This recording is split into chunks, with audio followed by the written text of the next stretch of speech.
TikTok time to rock. Good evening, good morning, good afternoon to everyone who's watching from all over the world. Your friendly neighborhood philosopher here, D. Wood. And with me now is the inventor of the Talmudic dilemma and master of all things Talmud related, except for the pronunciations of certain words. So, guys, mine, never criticize someone for how he's pronouncing a word. It means he got it by reading. Yeah, hold on. I got the course. There I'm we got going it. through it. He's I've learning, been guys. studying He's learning. Hebrew. He's learning. It, He's learning.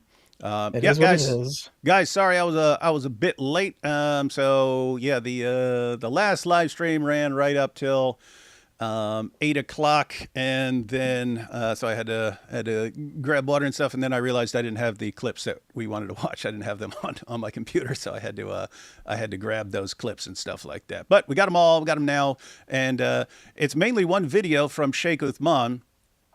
Now, you've watched the video. Oh, little before we jump into that, why don't you tell everyone about yourself and give everyone a quick recap of the Talmudic dilemma, which everyone should be sharing, guys. This is one of we've been running the Islamic dilemma and variations of it, and some other dilemmas. Talmudic dilemma, very interesting stuff. But go ahead and tell everyone about who you are, what you do on your channel, and about this argument. And while you're doing that, I'm gonna go grab your video and put it in the description box. All right, sweet. My name is Chris Harvey. I've been doing apologetics for about 5 years now, about a year and a half on YouTube. And I've been a Christian for about 16 years. So I was an atheist, became a Christian from studying biology, specifically microbiology. And I am an engineer by trade. I do medical research. So I'm a big nerd, but I'm a That's what I was thinking trained the whole time you were academic. talking. I was like, whoa, this guy sounded like a nerd here. Yes, I'm unfortunately a computer science nerd. So I know not just nerdy stuff, I know the geeky nerdy stuff. Oh, It's great. hang on. That's interesting. So you said you started off in biology, Hmm. and then you're doing computer science. It's the same thing. Yeah. Yeah, I know. That's what I thought was really interesting. So before I was a philosophy major, I was a biology major, but by the time I realized, just because it was a required class and I had to take philosophy, and I was like, it was like this. It was like, I don't remember if it was the first day or second day or third day. I remember it was really early on, and my professor, I even remember the professor, but I was just like, this is what I'm really interested in. I like this. I like this way better. But I'd already done like a ton of the work for biology, Yeah. so I did both. So I did a double major and stuff. But then I went into graduate school in philosophy, and when our third son was born, he had this rare genetic muscle disease. And if you map out the genome, which is, I don't know how many tons and tons of base pairs anymore. I used to Yeah. know, but tons Yeah. and tons of base pairs. That's basically a set of coded information on how to build you. Right? It's in It's a single it's in all your word. cells. Yeah, it's in all your Yep. cells, and it's a set of instructions for building you. And ladies and gentlemen, guess what? You are just the most complex structure we know of in the entire universe. And inside each one of your cells is a complete set of instructions for building you. And anyway, the genetic muscle disease my son had, it's caused by one base pair being off, Mutation. one Yeah. letter in that complete set of guys. Imagine an entire library of instructions for building you, and there's one typo on one page, and your muscles don't work anymore. And so anyway, I Hmm. became sort of fascinated with like coded information. And so I looked into something like for after philosophy to maybe kind of get back into biology a little bit. And I looked up bioinformatics, right? It's like the study of Yeah, I work with a genetic, bunch of them. yeah, Yeah. genetic information. And what I Hmm. found really fascinating when I went and looked up the required courses and stuff, because like, maybe I'll just start taking courses or something like that. You were required to take, as part of bioinformatics, 2 years of computer science, computer programming, Mm-hmm. computer science, and stuff like that. Mm-hmm. Why? They said because it's easier It's to the learn same. with computers than apply it to biology. I'm thinking, how Right. can people deny that this is designed? In order to Yeah. even study the human genome, you have to learn computer science to kind of bridge, to kind of prepare the way for you even to understand what's going on there. I thought that was fascinating. I never went through with it and stuff like that, but because I ended up going after Islam. Thanks, Mm-hmm. Islam, ruined that. But I always thought that was super. I thought that was super interesting. But anyway, but then you're saying you did both biology and then the computer science. So yeah, Yeah. sorry about that. Yeah. Go ahead and take it from there. So I just wanted to. I've merged the worlds too. I've done genetic projects. So I worked on a international project with a bunch of like Scandinavians and Russians and Italians and like just people all over the world. And we're working on protein folding and protein docking simulated via machine learning. So Hey, I've wait, hey, done sorry. a lot of stuff with that. I don't mean to keep interrupting you, but that's the issue. Having one letter off in the Yeah. instructions for building the protein called myotubularin. Myotubularin, guys, your muscle cells are long and thin, and signals run down the center of them. So you have these fibers called myotubules, and they pull the nucleus to the side to move so that signals can run down the middle of the cells. Well, if you have what's called myotubular myopathy, which is off one letter in the instructions, the myotubules don't form properly, and so the nucleus remains in the middle of the cell and it blocks the signal. So your muscles don't work and stuff like that. So anyway, we're talking about folding, but yeah, the one letter of difference causes the protein to fold the wrong way. And then it Hmm. doesn't perform its function and stuff like that. And so anyway, Hmm. just sorry, I don't mean to keep interrupting. You're And just saying it's some very insane. interesting Yeah. stuff here, man. It Sorry. is, yeah, I'll eventually make some content on biology, and like abiogenesis, and that was a bit of my studying. And that's actually what got me away from atheism was studying abiogenesis and macroevolution, and even just how like the sheer complexity of the cell. Because the cell, people don't Oh yeah. realize, like the cell is much more complex than like New York City's grid. Like it's insane. Like it's a bunch of little robots all over your body doing billions of operations per second, and relative to body size, they're basically traveling like Mach 2 inside of your body, and like every step they take is like a kilometer if they were the same size as us. So they're traveling at insane breakneck speeds, giving all of these macronutrients all over the body to do exactly what they need to do when they need to do, with the exact amount of ATP binding and energy release. And like they fine tune every single operation within your body to such an extreme degree that a single little hiccup will throw the whole system out of whack. As you were mentioning earlier, but like your body also has systems to fix itself. And how in the world does it know how to fix itself if it's random? If it doesn't have instructions, if there's not something intelligent baked into the cake. So I went down a whole long rabbit hole with that, and abiogenesis was the big one for me. I just straight up don't think it's possible. That is my opinion studying it for a couple of years. I I just agree. don't think it's possible. So I would lean towards a designer being required for life to exist on any planet, let alone this planet.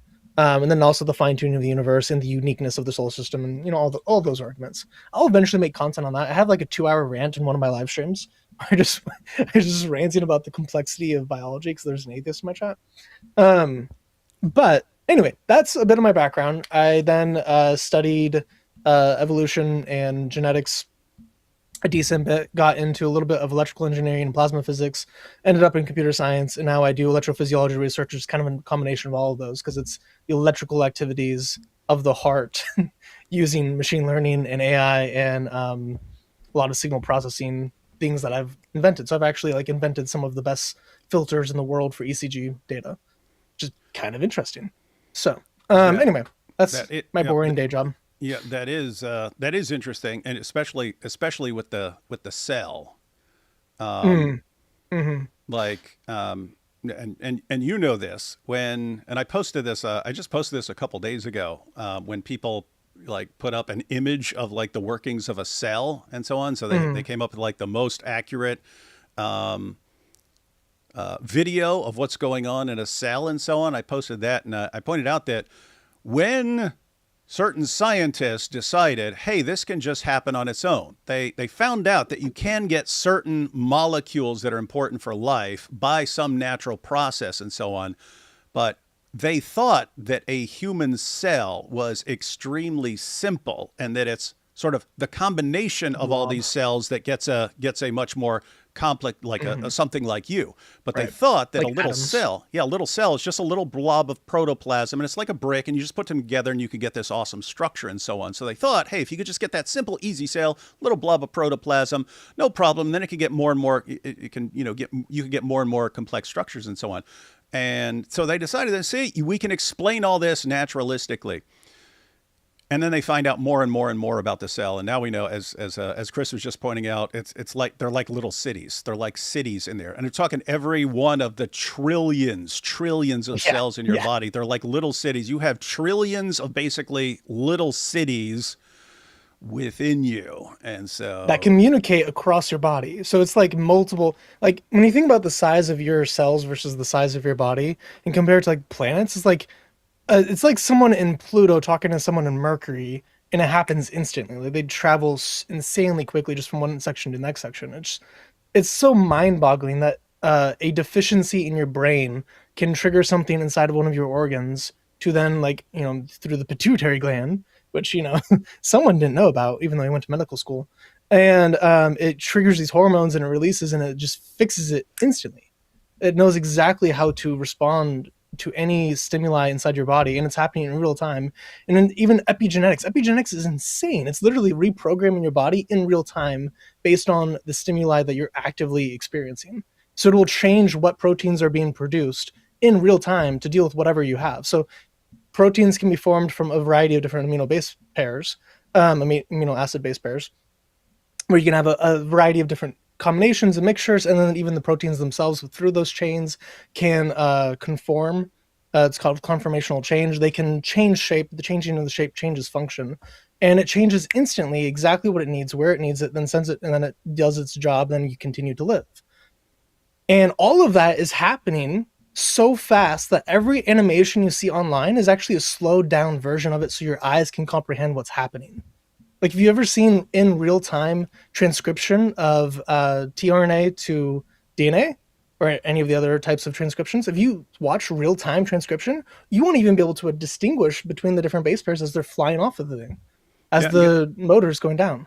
And Like, guys, just insane. the terminology started started impressing me. Transcription. What is that? that's that's Yeah, that's it's copying linguistic too. copying the Yeah. message, and then you have translation. Why? Because you're Hmm. translating it into another language. DNA is in one language, proteins are in another language. You have molecules translating the coded information. It's like you had a set of And instructions fixing in it if there's an error Japanese or while something they're like doing that. it. Yeah. Yeah. Yeah. It's really amazing. And look, little side note there, because when I give my testimony and I talk about how I was in a cell and like three things that started bothering me. So one of them was like there was actually evidence for Jesus' resurrection, which I thought as soon as I was looking at it there was going to be none there. Turns out, oh, it was There's a there. lot. Yeah, Yeah. it's a lot. So there's that, and then a weird kind of moral argument, and one of them was a kind of a design argument, but I describe it and I just say, I started looking at the bricks stacked up in the cell, and I started to think, if someone told me these bricks went into this order just by any sort of natural process or something like that, I'd smack them in the mouth. And yet I believe that life formed on its own, and life is massively more sophisticated than like bricks on the wall. So I explain it like that just because that's kind of easy. That's kind of an easy way to describe it. But in reality, it was something more. It was like I was thinking, you've got all these bricks stacked up, but so one, you have that they went into this order and it looks designed. I mean, obviously, a jail is designed and so on, but it was more along the lines, and then thinking of life, and it was just like all the way back to the Big Bang. And I was just, wait a minute. So before all of this was actual, I didn't know the terminology for potentiality and actuality, right? Act and potency. Hmm. Hmm. Potency is like, something that can be something else, and actuality is when it is that thing. Yeah. But yeah, because before that, I was reading Stephen Hawking's Brief History of Time and so on, when he's talking about black holes and all this stuff, and the Big Bang, and and I read this book called Black Holes and Warped Space Time and so on. So I'm reading this stuff, but the way again, now I actually understand there are philosophical terms to describe this, but before any of this was actual, it was all in potency. And so you go all the way back to the singularity, and this singularity somehow contains all of All this, of actuality. but Yeah. it's potential. It's potential. It hasn't happened yet, but there is the potential for making us, for making the cells, for every thought you've ever had, and so on. It was all there. And it's just like, that's more like an idea, right? That's more like an idea of everything. And then it gets actualized. So the Which idea speaks that to a one, mind that and a will. that's what I mean. Yeah. It's like it started Yeah. sounding like God, not like, some tiny little thing. Right. And so Right. yeah, anyway, but yeah, it's harder to explain to people, so I just give like the simple version, but in reality it was yeah, everything around me that's just boggling my mind once I start thinking in terms of design, and yet all of this was contained as like an idea before anything ever happened, and that started making me think a bit. Yeah. Ironically, in my testimony video, which I put out a couple months after your testimony video, I mentioned your testimony video with the bricks. Never realizing that we were going to meet or talk or do any of this. I was just like, it was kind of like that. I had a similar experience to you. So I mentioned that in my testimony video and how I came to Christ with microbiology. So full circle. All right, so that's kind of your background there. Now for Yes. this Okay. Talmudic Talmudic. dilemma that we've all been hearing so much about. So kind of Yes. what got you interested in this, and then give people like the general gist, and then we will jump into Sheikh Uthman's new video. So his new video, I have not seen the new video, guys. I downloaded it. Chris watched it, and he's for some reason giggling about it. But we actually went through a Sheikh Uthman video that was from a couple years ago, where he tried to explain that Rebekah was 3 years old, and he tried to do the math, and it was just like we caught him right in the lie. They lie. He knew he was lying. You could tell, because for every other thing he was giving a source, and then all of a sudden he just says something and moves on, because you need it. You need the made up thing that people make up, and you need He that. lies about the sources this time. Oh, good. Now he's lying about the Yeah. sources. So good to know. Good to know. So you're saying he's like we called him for his old lies, and you're saying he is He came has up new with a more lies that are still just sophisticated lies. case based Yeah. on more lies. All right, good to know. Good to Yeah, know. But we're I gonna be checking that counted out. like 15 in the first 2 minutes. So we're gonna be pausing a lot early on, and then I got sick of counting. So then I asked AI. I grabbed his transcript and it's like, hey, how many errors, lies, or misrepresentations is he doing in this video? And it counted 74 in 18 minutes and 45 seconds. So that's about 3.95 errors per minute that he was doing, either fallacies, lies, misconceptions. At one point, he just straight up calls the Torah the Talmud, which is it's a good video. To be fair, he's just imitating his prophet here, right? His prophet couldn't tell the difference either. So good to know. I mean, imagine that. Well, my prophet couldn't tell the difference between the Torah and the Talmud, so neither can I, and I'll just call them the same thing. By the way, that might be no, I'm not saying that might be. That would be a good video for you to make if you're actually like you put. And I'm saying this because Nabil did this years ago with a Zakir Naik video. It was a 5-minute. It was a 5-minute Zakir Naik clip.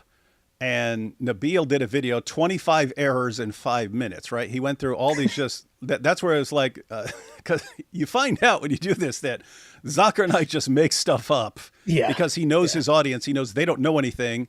They have no idea what he's talking about. And so he said, and this was Professor Whitemeat, Dr. Whitemeat, who said it. And Nabil's just like, pause. There is no Dr. Whitemeat who has anything to do with any. But he just kept doing that.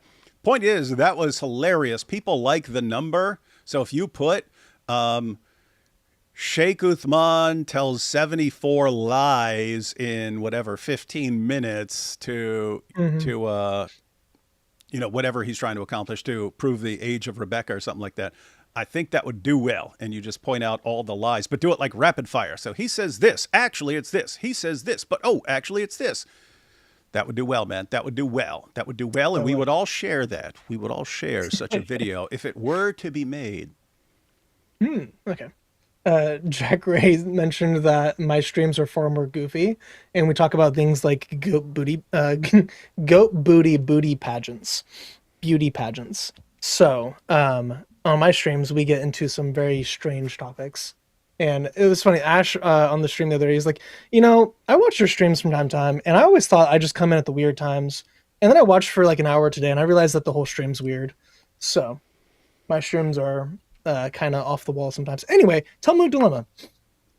The Talmud dilemma is basically the Quran is overwhelmingly stolen and plagiarized, or at least borrowing and using as proof text and as source text, rabbinic and Christian myth and metaphors and allusions and basically children's like folk tales, like bedtime stories. It's using essentially bedtime stories as if it's true, and it uses that for the foundation of the Quran and the Hadith and the Sirah and the Tafsir.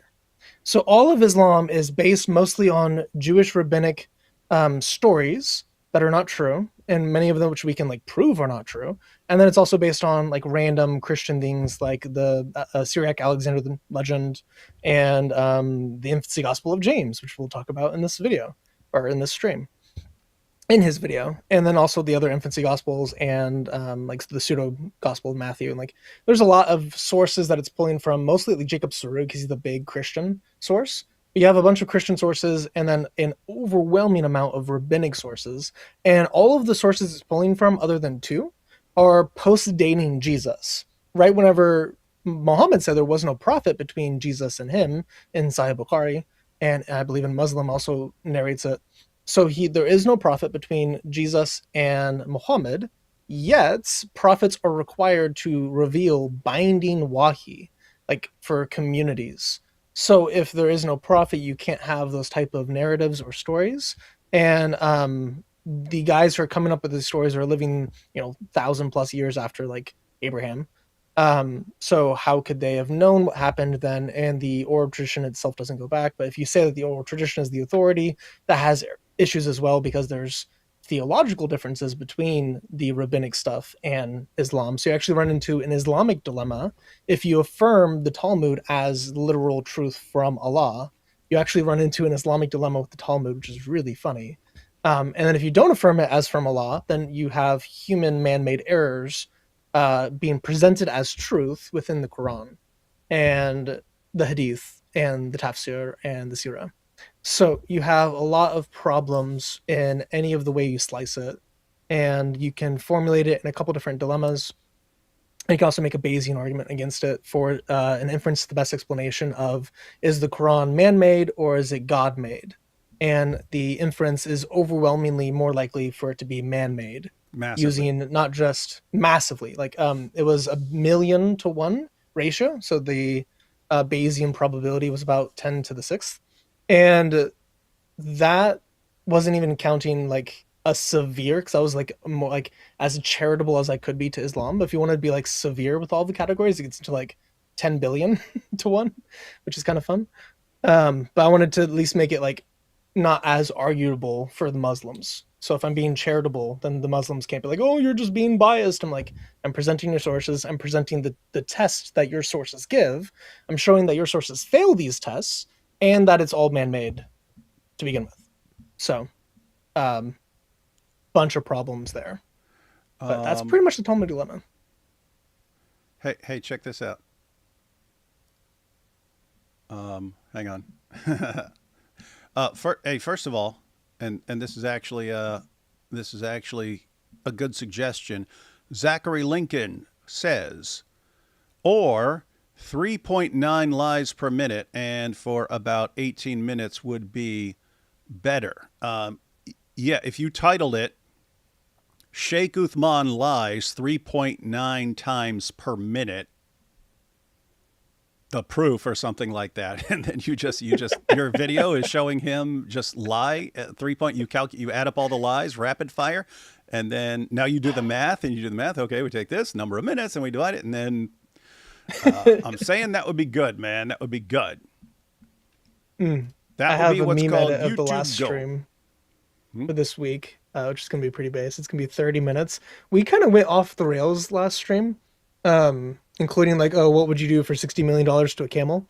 And so we're putting out a meme edit of that this week, but I could also probably make that video and just put both of them out. Yeah, no, that would be good. That'd be again, especially because Nabil's video is like really short and shareable, but super rapid fire. Boom, he said this wrong. Mm. Boom, he said this wrong. Boom, he said this wrong. But he had like that popping up on the screen. Super effective, man. Super effective. Hey, check this out, though. Check this out. Now, to bridge, that's the Talmudic dilemma, guys. I have a link to Chris's video on the Talmudic dilemma in the description. You want to watch that, like that, and share that. Not right now, but afterwards. And to bridge over to Sheikh Uthman's case, check this out. So we got our Muslim friend here, Fairu22, who says, Rebekah was 3 years old when marrying 40-year-old Isaac. Jewish rabbis would certainly agree on that. No need for Christian opinions. And then the follow-up. Rebekah was 3 years old when she married 40-year-old Isaac, according to prominent Old Testament scholars, Rabbi Rashi, Rabbi Tobiah ben Eleazar, and many more. So when Fairu says here, Jewish rabbis would certainly agree on that. Is Fairu correct? Jewish rabbis would agree. Some of them, but the vast majority of them no, including Vast a lot of vast majority of them Rishonim no. as well. The Rishonim, like the generation of Rashi, a bunch of them criticized his work, and even put like Ibn Ezra. Like he was like, hey, no, that's stupid. Why would you can't say a 3-year-old was able to water 10 camels? So his contemporaries called him dumb for saying that she was 3, and they also appealed to the same source. So the source that he's pulling from to get 3 is Seder Olam Rabbah. That says that Rebekah was 14 when she married Isaac, and in parentheses it has some say 3. Or possibly 3, I think is the actual wording there, because it's just the gematria there. So he took the lesser reading of Seder Olam Rabbah for Rashi, because Rashi is this is actually going to get into what Uthman said in the video too, because he made a false claim about Rashi. I wanted to kind of preempt it, but I also wanted to toss it out to Fairu. Basically, Fairu, why would you say that Jewish rabbis would agree on that and simultaneously treat that as decisive when in reality it's a tiny minority of Jewish rabbis who said this, and they're, I would say, obviously wrong. And you'd never get that by reading the text. You'd never in a million years conclude that Rebekah was 3 by reading the description of Rebekah there. And so my question for you is, where'd you get the idea that Jewish rabbis just agree on this? I already know the answer. You got it from watching Dawa videos. So the question for you, Fairu, is one, I want you to continue watching, and then I want you to revisit the issue at the end. After Chris has gone through the problems with what Sheikh Uthman is saying, and Ashmay is going to be joining us later. But after that, I want you to again try to tell us that, one, that Jewish rabbis agree she was 3, right? That's the consensus. And 2, that we should go along with this consensus because it's correct, as you're claiming here. We don't need Christian opinions. We've got the Jewish rabbis in the Talmud talking thousands of years after this thing happened.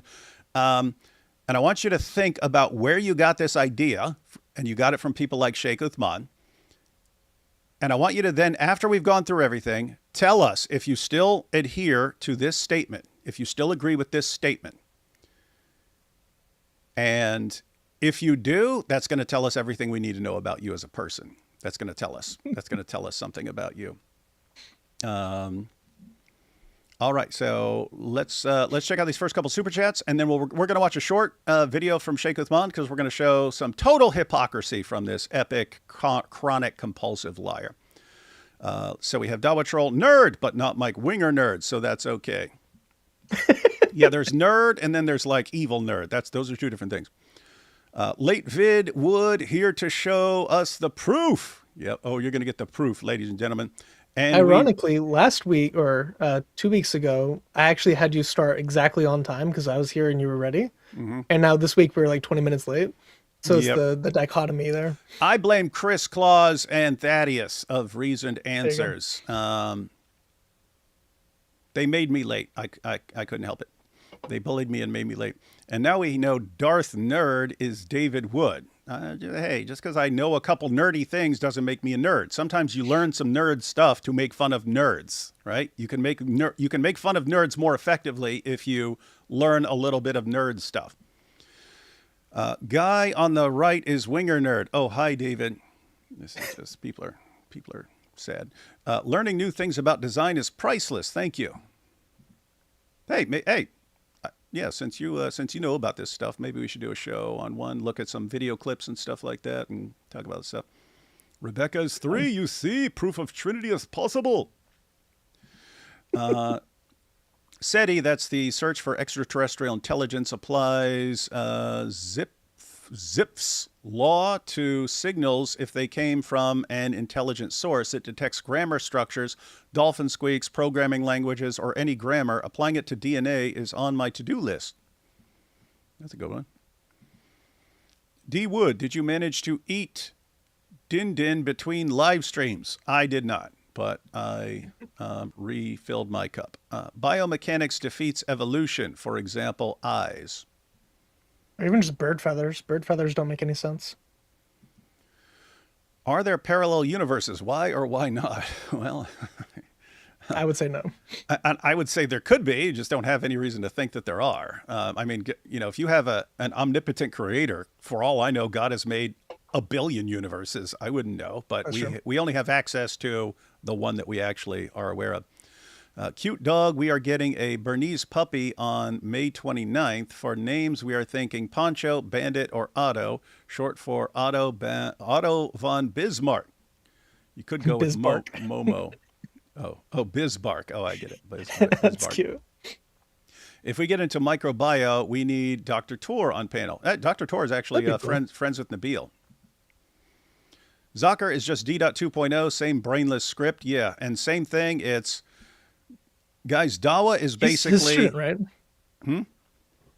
Zucker is his student? Oh, yeah. Yeah, and you can see, like, some of them you can actually play. He, like, completely memorized Exactly. D-Dot's response to something like the word for word in some cases, and it's just sad and pathetic. But yeah, no, there are pictures of Zuckernight there taking notes and making little note cards and stuff like this to memorize so he could be the next D-Dot. But yeah, Dawa, guys, it's what Dawa is in reality, and from at least from the time of D-Dot on. I haven't like followed it mostly before that and stuff, but from D-Dot on, it became there is an entire world out there with billions of people who do not know what we talk about. Here is how you dupe them into believing that Islam is true, taking advantage of their ignorance, right? So that's how it spread, and that's when they, the perfect preservation of only one Quran, not one letter's difference. Oh, all the scientific miracles. It was all complete nonsense, but no one knew enough to respond to it. And so people started converting based on the lies. Well, that will work for a while, but eventually people start looking into things, and then people aren't as ignorant. People know how to respond. That's happening right now. That's why Dawa is crumbling. They had an entire methodology built on lying to gullible people, and now it's breaking down. And that's why they're in panic mode. That's why they're copyright striking God Logic. That's why they're going after people's families and wives and doxing people and so on. They're in full panic mode because they had a good thing going. They want the good old days, and now it just doesn't work anymore. And so sad, so sad, so sad, so sad for them. The mule says, when I make a claim, I say, a scientific thing. That's Dr. Nike. And there's a scientific thing. If you eat pig, you behave like pig. Do you remember that from biology? You remember that rule? If you eat pig, you behave like pig? If you get the same parasite that controls your brain, maybe, but other than that, no. Yeah, because Zocker Nike says there's a scientific thing. Let's see. So they're willing to insult their own prophets, Abraham and Isaac, by insisting Rebekah was 3. Their genius doesn't cease. Oh, yeah. And I mean, it's bad. So they're not just accusing Isaac, right? It's Abraham who sent his servant to find the wife for Isaac. So Abraham is implicated. So Isaac Abraham and Isaac. It's Moses, because Moses is writing this down. He doesn't condemn it. So now they've got Moses, and you've got God guiding the servant on whom to find. So they implicate God And writing it. Yeah. Yeah. And what? And writing it because they believe in divine dictation. Oh, yeah. So you've got God, Moses, Abraham, and Isaac all implicated in Isaac marrying a 3-year-old. And that's what Dawa guys are pushing. And why? It's all just like, think, if you really respected the prophets, would you be obsessed to the point where you'll lie? You'll just lie about them? And it's all from Muhammad. They claim to respect God, to respect Abraham, to respect Moses, to respect Isaac. They claim to respect all of them, and they will lie in a heartbeat to protect Muhammad, the most glaringly obvious false prophet in history. That's what they'll do. And that's how you can tell, like, absolute evil, demonic, antichrist cult. Oh, yeah. And here's this obvious false prophet, and that's all they care about at the end of the day. They don't really care about God. They'll throw God under the bus. They don't care about Abraham. They don't care about Moses. They only care about Muhammad, and they will show you that over and over again. And what you wonder is just like, how does anyone else like take them seriously? Like, it's obviously demonic. Let's see. Oh, to be fair, for Sheikh Uthman in this video, he does say that he doesn't believe that she was 3. Oh, because so he was a holy prophet. So he okay. Now in the past he didn't do that. But for this video he did. Interesting. So he's accusing the Bible of teaching this and lying to show something that he doesn't believe. Good to know. Good to know. So what does that mean? So Isaac didn't do this. Okay, well now where's your defense of Muhammad?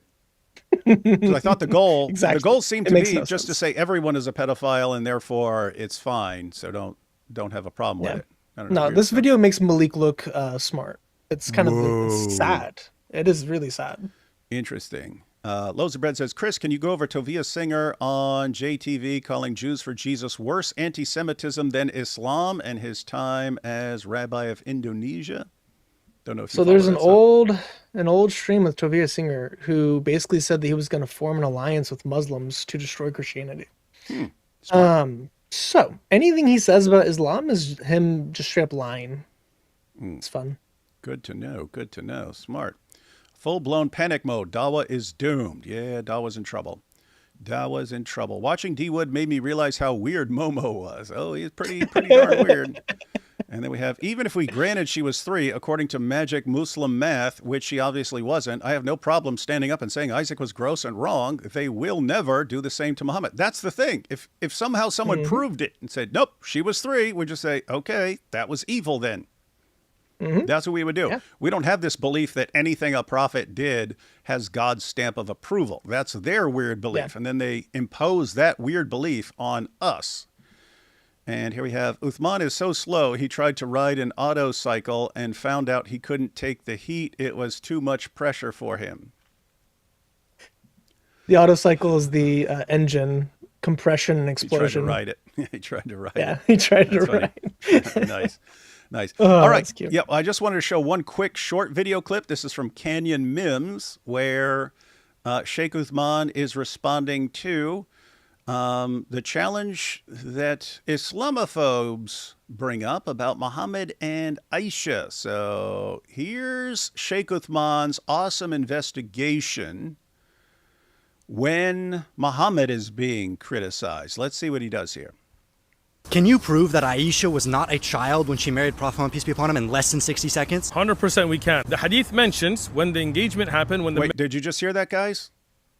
He didn't say prove that Muhammad wasn't a pedo or something like that. He said prove that she wasn't a child. That's what he said. That's his claim in this video too. Yeah. On the screen, he has proving Muhammad wasn't a pedo in under 30 seconds. But he says, can you prove Aisha wasn't a child? So let's see. Can you prove that Aisha was not a child when she married Prophet Muhammad, peace be upon him, in less than 60 seconds? 100% we can. The hadith mentions when the engagement happened, when the marriage was to take place, she was young, so they waited. She waited with her family until she was post-pubescent. Where? So that's 14 seconds. It took him 14 seconds to lie. That's not That's if you don't count the lie of saying that he could prove she's not a child, because it's a lie that he can prove she's not a child. And you could count it as a lie that you could prove this in 30 seconds or something like this. But anyway, the point is, he's absolutely lying here, saying that she was post-pubescent and that this is what they were waiting for. Show us that, Sheikh Uthman, because your sources say the opposite. But let's continue. She was no longer a child. She was post-puberty when they consummated the marriage. In fact, Ibn Hajar al-Asqalani and other great scholars have brought clear... Liar. Ibn Hajar al-Asqalani Ibn Hajar al-Asqalani says she was prepubescent. You liar. Brought clear narrations that say they waited till she was physically past the age of marriage when they consummated their marriage. So obviously, what did they wait for? They waited for her to no longer be a child, to be of what they considered to be an adult in the sense of marriage, according to the customs and traditions of their time. This is explicitly and clearly mentioned in the hadith itself. Okay, so that's even if I don't want to count the little things like, oh, I can prove this in 30 seconds, and that's a lie. He lied saying that she had reached puberty. He lied saying Ibn Hajar al-Asqalani says that she was post-pubescent and that's what they were waiting for. And he lied and said that this is clear from the hadiths. And so let me give you a little quick rundown here, guys. We'll run through this quickly. Notice this is Sahih al-Bukhari, guys. Notice the chapter heading. Giving one's young children in marriage is permissible. They flat out call these brides children in their sources. Giving one's young children in marriage is permissible. Why? By virtue of the statement of Allah, and for those who have no monthly courses, i.e. they are still immature. Surah 65 verse 4. The Surah 65 verse 4 is talking about, part of it, the part that he's citing right here is about divorce rules for prepubescent girls. So after you've married and had sex with a prepubescent girl, if you decide to divorce her, how long does she have to wait before the next guy can marry her? And keep in mind, talking about prepubescent. How long does she have to wait before the next guy can marry this prepubescent girl? That the waiting period is called the iddah. And then you have, and the iddah for the girl before puberty. Before puberty. This is Bukhari. This is the hadith that he's saying. This proves his case. And the iddah for the girl before puberty.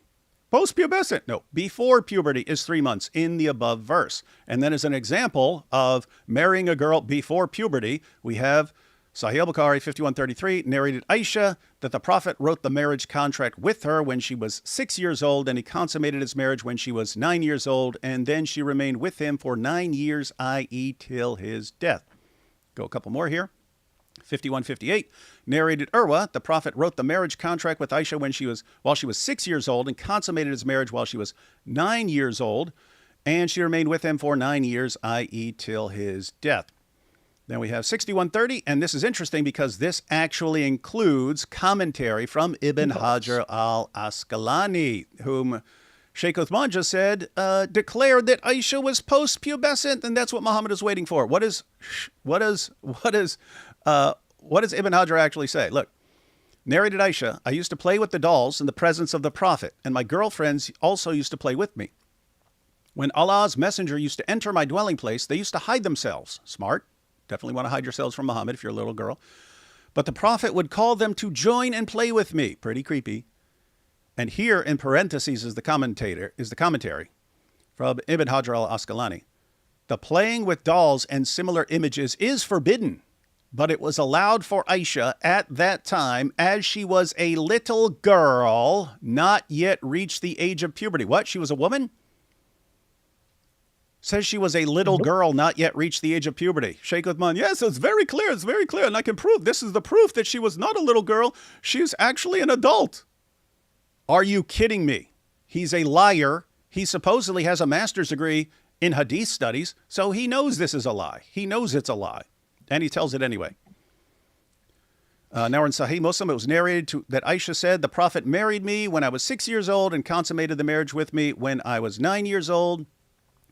It was narrated from Aisha that the Prophet married her when she was 7 years old, and she was taken to him as a bride when she was 9 years old, and she took her dolls with her. He died when she was 18 years old. Are you allowed to play with dolls in Islam? Aren't those images? Aren't they forbidden? What did Ibn Hajar say? If you're If you're prepubescent, the rule doesn't apply to you. They only apply the dolls rule to you. You can't play with dolls, they're images. They only apply that once you've reached puberty. So if she was still playing with dolls, prepubescent. It was narrated from Aisha that the messenger married her when she was 6 years old and consummated the marriage with her when she was 9 years old, and he died when she was 18 years old. Sunan Abu Dawud. Aisha narrated, the messenger of Allah married me when I was a girl of 7 years. Suleiman, one of the narrators, said, or 6, and he consummated the marriage when I was a girl of 9. Notice the only disagreement, the only possible disagreement is whether she was 6 or 7 when the marriage contract was written. As far as the age she was when it was consummated, they all say 9. And we have over 200 hadiths that say Aisha was 9 when Muhammad consummated the marriage with her. Here, Sunan an-Nasai, it was narrated that Aisha said, the messenger of Allah married me when I was 6 and consummated the marriage with me when I was 9, and I used to play with dolls. This is the history of At-Tabari. The Prophet married Aisha in Shawwal in the 10th year after the beginning of his prophethood, 3 years before the emigration. He consummated the marriage in Shawwal 8 months after the emigration. On the day he consummated the marriage with her, she was 9 years old. Here's the verse we mentioned, Surah 65, verse 4. It's pretty confusing until you know what's going on. It's giving the rules for your wives, for divorcing your wives, if they don't have a monthly menstrual cycle. So the Quran had already ruled that if you divorce your wife, she has to wait 3 monthly menstrual cycles before she can marry another man. And the objections came up, wait a minute, what if one of our wives doesn't have a monthly menstrual cycle, either because she's too old or because she's too young or because she's pregnant? Here's the ruling. Here's Allah's response. Surah 65, verse 4 of the Quran. And those of your women as have passed the age of monthly courses, for them the iddah, prescribed period, if you have doubt about their periods, is 3 months. So if they've gone through menopause. And for those who have no courses, no monthly menstrual cycle, i.e. they are still immature, their iddah, prescribed period, is 3 months likewise, except in case of death. Okay, so that's what the Quran says. Now, you have, well, we could go off in a different, I was thinking about bringing up the commentaries, but you guys get the point. Ibn Kathir, Tafsir Jalalain, Ibn Abbas, Tabari, Qurtubi, everyone agrees, guys, that this is talking about marrying, having sex with, and divorcing girls all before they've ever reached puberty. And you have, as the example, Muhammad marrying Aisha, called a little girl. And Sheikh Uthman just said, it's crystal clear from the hadiths that Aisha was not a child. She was an adult. Total liar. Total liar. So I'm going to be shocked if we go to this video about the age of Rebekah and we see lies, because we know Sheikh Uthman was accidentally lying there. We know it was accidental. No, he intentionally lies about that exact thing in a much more severe way in the video. Do you have Surah 3349? Oh, wait, that's in the video? He talks about that in the video too? That's in the video. Interesting. Do you have, hey Ash, do you have Surah 3349? My friends. I have everything. But hey, Ash, why don't Yes. you introduce yourself to everyone while I pull this up? My name is Ash. I have a channel called Ash Maze, which is my name, on YouTube, where I say funny things about how Christianity is true and other things are not. Oh, you hear that? He thinks Christianity being true is funny. It's a joke to him. It's something for him to laugh at, apparently. Ironically, that's exactly how his critics talk about him. I was told that this was an event that I'm joining where we get to make fun of mentally deficient comments. Is that true? Hey, if you want to make fun of mentally deficient comments and videos and stuff, you have come to the right place, my friend. I guarantee you. Unlimited mockery of really stupid claims here on this channel. It's really interesting. I have some good close friends who are Muslims, and they're like really smart and decent people. I find it really interesting when I like my religion of Christianity, because the more you study and the more scholarly you get, the more intelligent and decent you seem.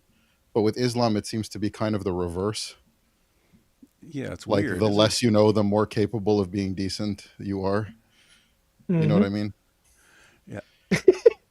Jew, Jew, Jew. Yes, I there's a didn't do a Jew on spit the take this screen. time whenever you joined. The last stream we did together, you said, speaking of Jews, he comes up and I did a spit take. For those who haven't seen it. And you wanted Surah 33, verse 49. That's part of the Yep. relevant for anyone who raised the objection. Oh, but maybe it wasn't about consummating. Maybe you just married. Hmm. Maybe she was just betrothed, and it was never consummated, and then they got divorced. Sorry, there is no iddah. There is no iddah. Yep. But here you have, let's see, Halali Khan. So these are all translations of Surah 33, verse 49. Oh, you who believe, when you marry believing women and then divorce them before you have sexual intercourse with them, no iddah Hmm. have you to count in respect of them. In other words, if you have not consummated the marriage, I'm assuming this is the point you're trying to make. Yep. Yeah, if you haven't consummated the marriage, if you haven't had sex with her, then there is no iddah. So when it says there's an iddah for a prepubescent girl before the next guy can marry her, it's already acknowledging that's only a scenario that would arise if you've already had sex with her. And so that's just It's allowing prepubescent sex. yeah. So guys, that's just a point because they mean well. Not everyone is a horrible deceiver and stuff like this, but it's just a natural inclination for people sometimes to make things up in response. So when they see, oh yeah, divorcing a prepubescent girl, oh, maybe it's not consummated. No, it just means like betrothed or something like that. There are people who would say that, making things up. But yeah, it doesn't work because the Quran itself says there is no iddah if the marriage hasn't been consummated. So response does not work. I have four more relevant hadith as well to go through, but we can go through that whenever he lies about it in the video. Okay. And do you have those? you You want me had- to pull those up? I have those. I can share Okay. my screen. Okay, that's cool I then. also have like Ibn Ashaq pulled up and the Talmud and other things. Let's see. There's 3 more super chats here. Let's check them out real quick. That guy better be careful. They like beardless. Oh, talking about Canyon Mims. Yeah. Poor guy. Dude, grow a beard or get a fake one, man. That poor Canyon Mims guy. Young and smooth skin. These guys are pretty creepy. Have you made a comprehensive chronological video analyzing Muhammad and ad hocness? No, but that if you're talking about comprehensive, that would be a lot because that happened a lot, guys. Isaac's righteousness is not a foundation of Christianity. Momo's righteousness is a foundation of Islam. Insert G.I. Joe lesson here. Yep, and knowing is half the battle. Thumbnail's impressive. GPT couldn't or wouldn't do this a year ago when I tried. Yeah, actually, someone sent me that. Someone sent me the picture of the muscle-bound 3-year-old, which is what these guys need to deal with Genesis 24. Genesis 24 describes the work that Rebekah was doing and doesn't sound like anything any toddler would ever be capable. Yeah, I mean, my daughter is 3.5, almost 4, and today, just as an experiment, I gave her 1 bottle of water to carry from one side of the room to the other, and she lost interest halfway through and said it was too heavy and threw it. So Not Rebekah, there's buddy. proof. Not Rebekah. I tried to get my 4-year-old son to pick up a milk jug and he couldn't. Oh no, my 4-year-old son can pick up a milk jug. Come on, man. I mean, say that out he's loud. like, he just turned 4. Come on. I'm joking. Yeah. I'm joking. Yeah, that reminds me. Gotta get the deadlifts in. Back in the day, you used to look up how much can a camel drink. I remember looking this back Oh, yeah. up back in the day. Let's I it have say? the statistics. Oh my goodness, yeah. It says the AI response is a camel can drink up 2,000 to liters 30 or to 200 50 liters. gallons, roughly 113 to 200 liters of water in a single sitting, often in less than 15 minutes. 15 minutes.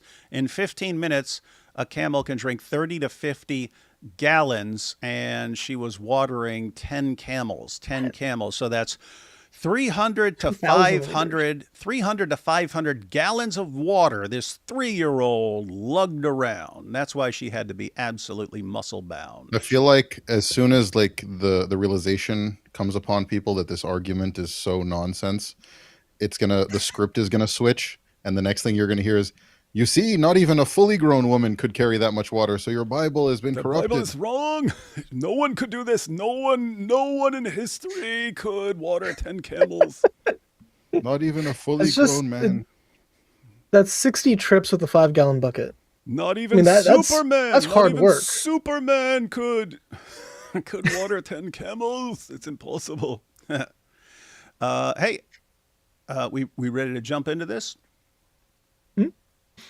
All right, guys, prepare to have your minds blown. Ash, have you seen this video? I have not. I was told that I'm getting a shake or something. I don't know what flavor of shake, but I'm excited. That's good. Okay, so just so everyone knows, full disclosure, I have not seen this, although I've seen another video from a few years back by Sheikh Uthman on this video. Ash hasn't seen this video, although he has also seen an earlier video by Sheikh Uthman because we went through one at some point. But now we've got his updated case after years of being made fun of and even being called out by his fellow Muslims. Jake, the Muslim metaphysician, blasted Sheikh Uthman for this and just which is in the comment section of his video. This video has like, why are you still giving this? Daniel Hakikuchu debunked it. So, or no, Jake the metaphysician debunked it. Yeah, totally Jake debunked it. Like, why are you still giving this? Maybe, so even Muslims are like, why are you doing this? Maybe it's because he's a liar. Huh. Interesting. Why do people in the chat think that just because people died earlier back then means they developed superhuman muscle earlier? Like, yeah, where are you guys getting that? They matured earlier, and because of the fact that they died younger. Wait, wait a minute. Firu, is he just There's one that's joking and one that's serious. I don't know if the first one was This is in the video actually with Uthman. Firu normally defends Islam, so I don't know what, I can't tell if he's saying no, a 3-year-old was equal to 20 back then. Now I'm starting to dude, if you're goofing up, look at this. That is in the video with Uthman. This is in the video we're about to watch. Oh, so he's actually been brainwashed by Sheikh Uthman. Okay, well, let's get into this. He must have watched the video. Yeah, it's in the video. Wonder Woman Rebekah. Yes, only proves that there were superpowers. All right, guys, let's go ahead and check this out. This is Sheikh Uthman's latest, most up-to-date proof that, so Chris has watched this video. Me and Ash haven't. Watched it twice. Yeah, so he watched it twice, which is more than anyone should ever watch this unless you're just making fun of it. But I guess we're going to see what happens here, but Chris says this is going to come up. All right, interesting stuff. And here we go. Prepare to have your minds blown, everyone. You can bet. And again, I just want to point out, apparently Sheikh Uthman saying he doesn't believe she was 3, but according to our sources, she was 3, and so we should believe it. And that's interesting, and therefore we should stop criticizing Muhammad. All right, got it, everyone. Let's check it out. Alhamdulillah wa salatu salam ala rasulillah. We get these Christian apologists that bring up the age of Aisha radiyallahu anha and that you insulting ways about describing the Prophet sallallahu alaihi wasallam. What's that? This is the first lie he does. So already he's poisoning the well. None of those videos he's showing on screen are actually about Aisha being 6. If you actually look at the titles of all the videos, like he's randomly scrolling through it, but he says, oh, these Christians are talking about Aisha and Muhammad. And like some of these are like Muslim videos, and it's just like, yeah, that one, Christian nonsense. Lady questioned Prophet Muhammad, that's a Muslim video. Yeah. And then it keeps going. So he lies in the first second, and he blurs the thumbnails, because if you saw the thumbnails, you would know he's lying instantly. So he starts out the video with a lie that is unnecessary. Christianity teaches what? How to share the gospel. That's a Muslim video. Wait, but then he's got how to share the gospel, evangelize. How is how to share the gospel this Islamophobe stuff? Anyway, okay. But anyway, guys, just ignore what he put on the screen. He thinks evangelize means something else. Yeah, so that's so dumb. Okay, so that's kind of weird. It's not like we don't have tons of videos on this. We do, but maybe he didn't want to show them all because he didn't want people looking them up, so he'll just put some other videos up there along with that. All right. All right, good to know. Okay. No idea. So we'll give him a pass on that one because we're generous. Alhamdulillah wa salatu salam ala rasulillah. We get these Christian apologists that bring up the age of Aisha radiallahu anha and that you insulting ways about describing the Prophet sallallahu alaihi wasallam's marriage to Aisha. Now, I want to be very clear that as Muslims, we believe that Aisha radiallahu anha was post-puberty when she consummated her marriage with the Prophet Muhammad, peace be upon him. And what's that based on, Sheikh Uthman? He's cherry picking his sources. He's going to give them. Oh, he's going to give the sources. I wonder if he's going to do it like back in the day. They'd try to combine it. They'd say, okay, her sister was this age, or and then so if you take it and you combine that with this source and then add this source and then you do this and you point out that she was watching a battle and you weren't allowed as a male to fight in a battle unless you were a certain age. So she was watching a battle. She must have been that age, and they do these gymnastics and so on. Sheikh Uthman, what I'd like to say. He just lies about Sahih Bukhari. Really? He doesn't even do all that. Yeah, he just lies about the hadith. Really? All right. So he's saying we believe she was post-pubescent. So he's going to prove that she was post-pubescent here. Let's see. Accordance to the traditions and customs of the time. This is mentioned by Ibn Hajar Asqalani in Fath. Guys, I just put Ibn Hajar up on the screen. I don't need to do it again, but I will if he keeps bringing it up. But guys, we saw Ibn Hajar al-Asqalani says that the reason Aisha was allowed to keep playing with dolls was because she was prepubescent. And he's saying, Ibn Hajar says it. Okay.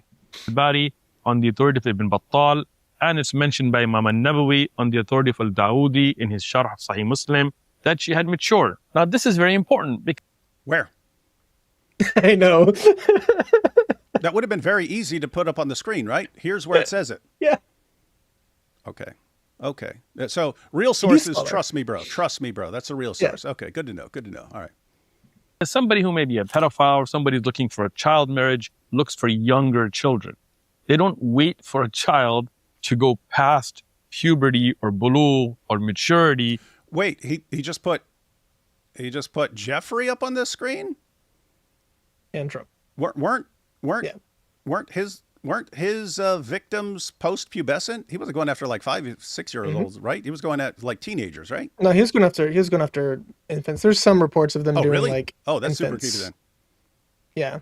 Like maybe even like some satanic sacrifice rituals. Like the rabbit hole on the Jeffrey stuff is deep and dark and vile. Ugh. Nasty. Starting to sound Islamic, but let's see. Consummate By the way, marriage. can you guys hear me okay? Because I just changed something with my settings. All right, cool. Yep, totally clear. Let me back up a little bit.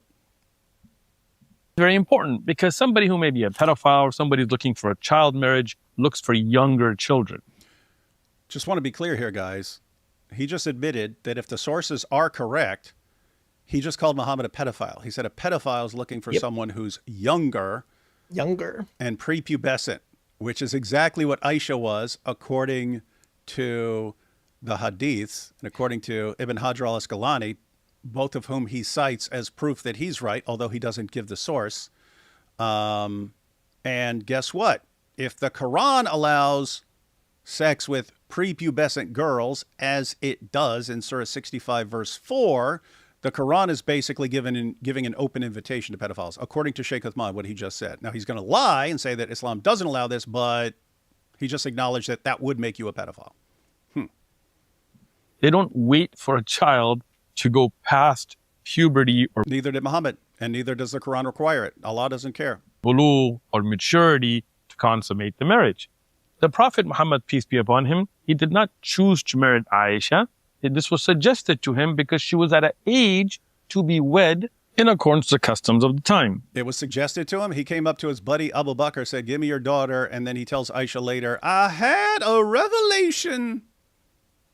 So he's quoting Al-Tabari, who's quoting Ibn Ishaq, who Ibn Hashem removed. It's not actually in the Ibn Ishaq we have now. But this is a legit thing in the Tabari that he, after Khadijah died, one of his friends recommended that he married Aisha.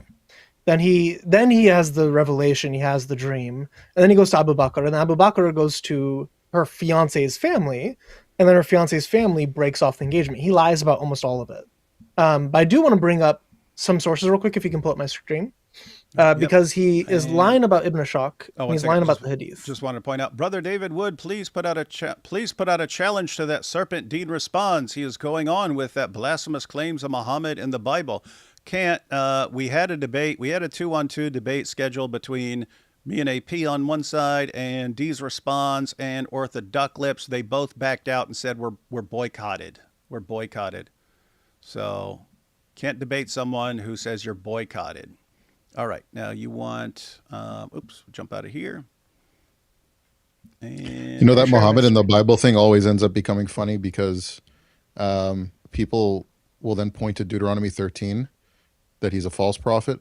I'm like, well, he can't be Yeah. the false prophet of Deuteronomy 13 because he didn't perform any signs and wonders, and no Jew in the history of the world ever followed him. That's not true. There were there's 10 rabbis that followed him, 8 of which realized he was a false prophet and left him, and then Meaning 2 that others Jews that weren't led converted astray after by him to follow their God. Right. Just some rabbis were led astray. And then most of the other rabbis realized because he was eating camel meat that they couldn't trust him. And then they realized he was a false prophet. But yeah, I like the how that's rabbis the who were first thing that they saw anti-Christian. that they couldn't trust him. Yeah, I know. It's so stupid. That's All right, in what do you got here? Theophanes. Oh, anyway. So it's Sahih Bukhari 3894. And it's talking about why he waited to marry her. Narrated Aisha, the Prophet Baha engaged me when I was a girl of 6 years, when he went to Medina and stayed at the home of Bani al-Rath bin Kharja, whatever. Then I got ill and my hair fell down. Later on, my hair grew again, and my mother, Rahman, came to me while I was playing in a swing with some of my girlfriends. Definitely sounds like an adult. She called me, and I went to her not knowing what she wanted me to do. She caught me by the hand and made me stand at the door of the house. I was breathless then. When my breathing became all right, she took some water and rubbed my face and head with it. Then she took me to the house. There in the house, I saw some Ansari women who said best wishes and Allah's blessing and a good luck. Why good luck? And then she entrusted me to them, and they prepared for me for the marriage. Unexpectedly, Allah's apostle came to me in the forenoon, and my mother handed me over to him. At that time, I was a girl of 9 years old. So she got ill, and her hair fell out. Then it grew again. She got, pretty, quotations, again, and Muhammad wanted to marry her. So he makes it seem like he waited to marry her, to consummate it, whenever she was pubescent. According to al-Bukhari, you might be able to say that it was because she got ill and he had to wait for her to get healthy again, and then he married her. But Ibn Ashok also says that she was, 7, and they got married whenever she was 9. So he married Aisha in Mecca when she was a child of 7, and lived with her in Medina when she was 9 or 10, when she was the only virgin that he had married. So in Ibn Ashok, in page 792, we get that Aisha was 7, and then they consummated at 9 or 10. Also in Ibn Ashok, because he said, why would he couldn't be a PDF file. Well, in Ibn Ashok 311, it says, I recorded that the apostle saw her, Falda, when she was a baby crawling before him, and said, if she grows up and I am still alive, I will marry her. But he died before she grew up, and this other dude married her, and she bore him 2 boys.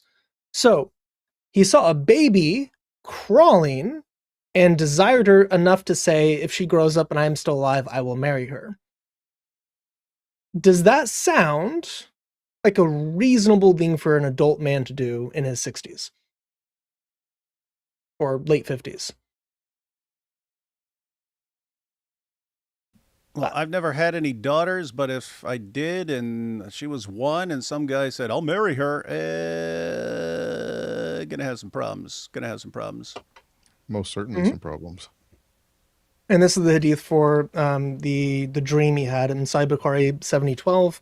Narrated Aisha, Allah's messenger, Baha, said to me, you were shown to me twice in a dream before I married you. I saw an angel carrying you in a silken piece of cloth, and I said to him, uncover, and behold, it was you. And I said to myself, if this is from Allah, then it must happen.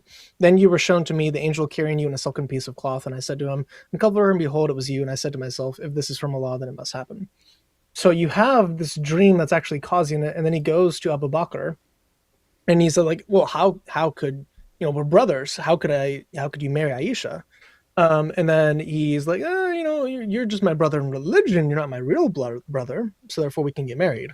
And then later on, after he married Abu Bakr's daughter, and he married Umar's daughter, I believe Hafsa was Umar's daughter, we get that it was narrated from Abdullah bin Burda, Brady. that his father said Abu Bakr. What? Yeah, good. Right. Abu Bakr and Umar, may Allah be pleased with them, proposed marriage to Fatima, but the Messenger of Allah said she is young. Then Ali proposed marriage to her, and he married her to him. Now, this is Sahih, this is Sunan An-Nasai 32:21. Now, interestingly, either he's lying because he doesn't want Abu Bakr and Umar to marry her, even though he married both of their daughters, and he wants Ali to marry her, or she didn't want to marry them, and he was just being charitable to his daughter, but not their daughters. So either he's lying, and she's not actually too young, because she was, according to Shia, 9 or 11, and according to Sunnis, mid-teenage to 18 whenever she married Ali. Either he's lying, or he's admitting here that he married Aisha when she was too young. Either way, your standard of conduct fails. Mm-hmm. Yep. So either your standard of conduct is a liar or he is a child abuser. Which one is it? Pretty creepy. That's what it is. Anyway, that was my sources for the moment. He's gonna lie about all of that again in the video. I don't believe that Sheikh Uthman's going to lie about anything. 1 second. 1 second.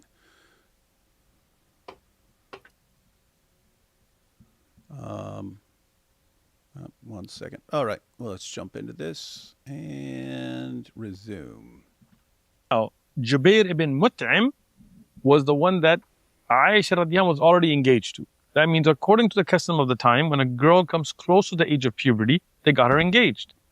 Now, when the where are you getting that? If Muhammad married her when she was 6 and she was already engaged, where are you getting, oh, that means that they got engaged when they were close to puberty? Where are you getting that from?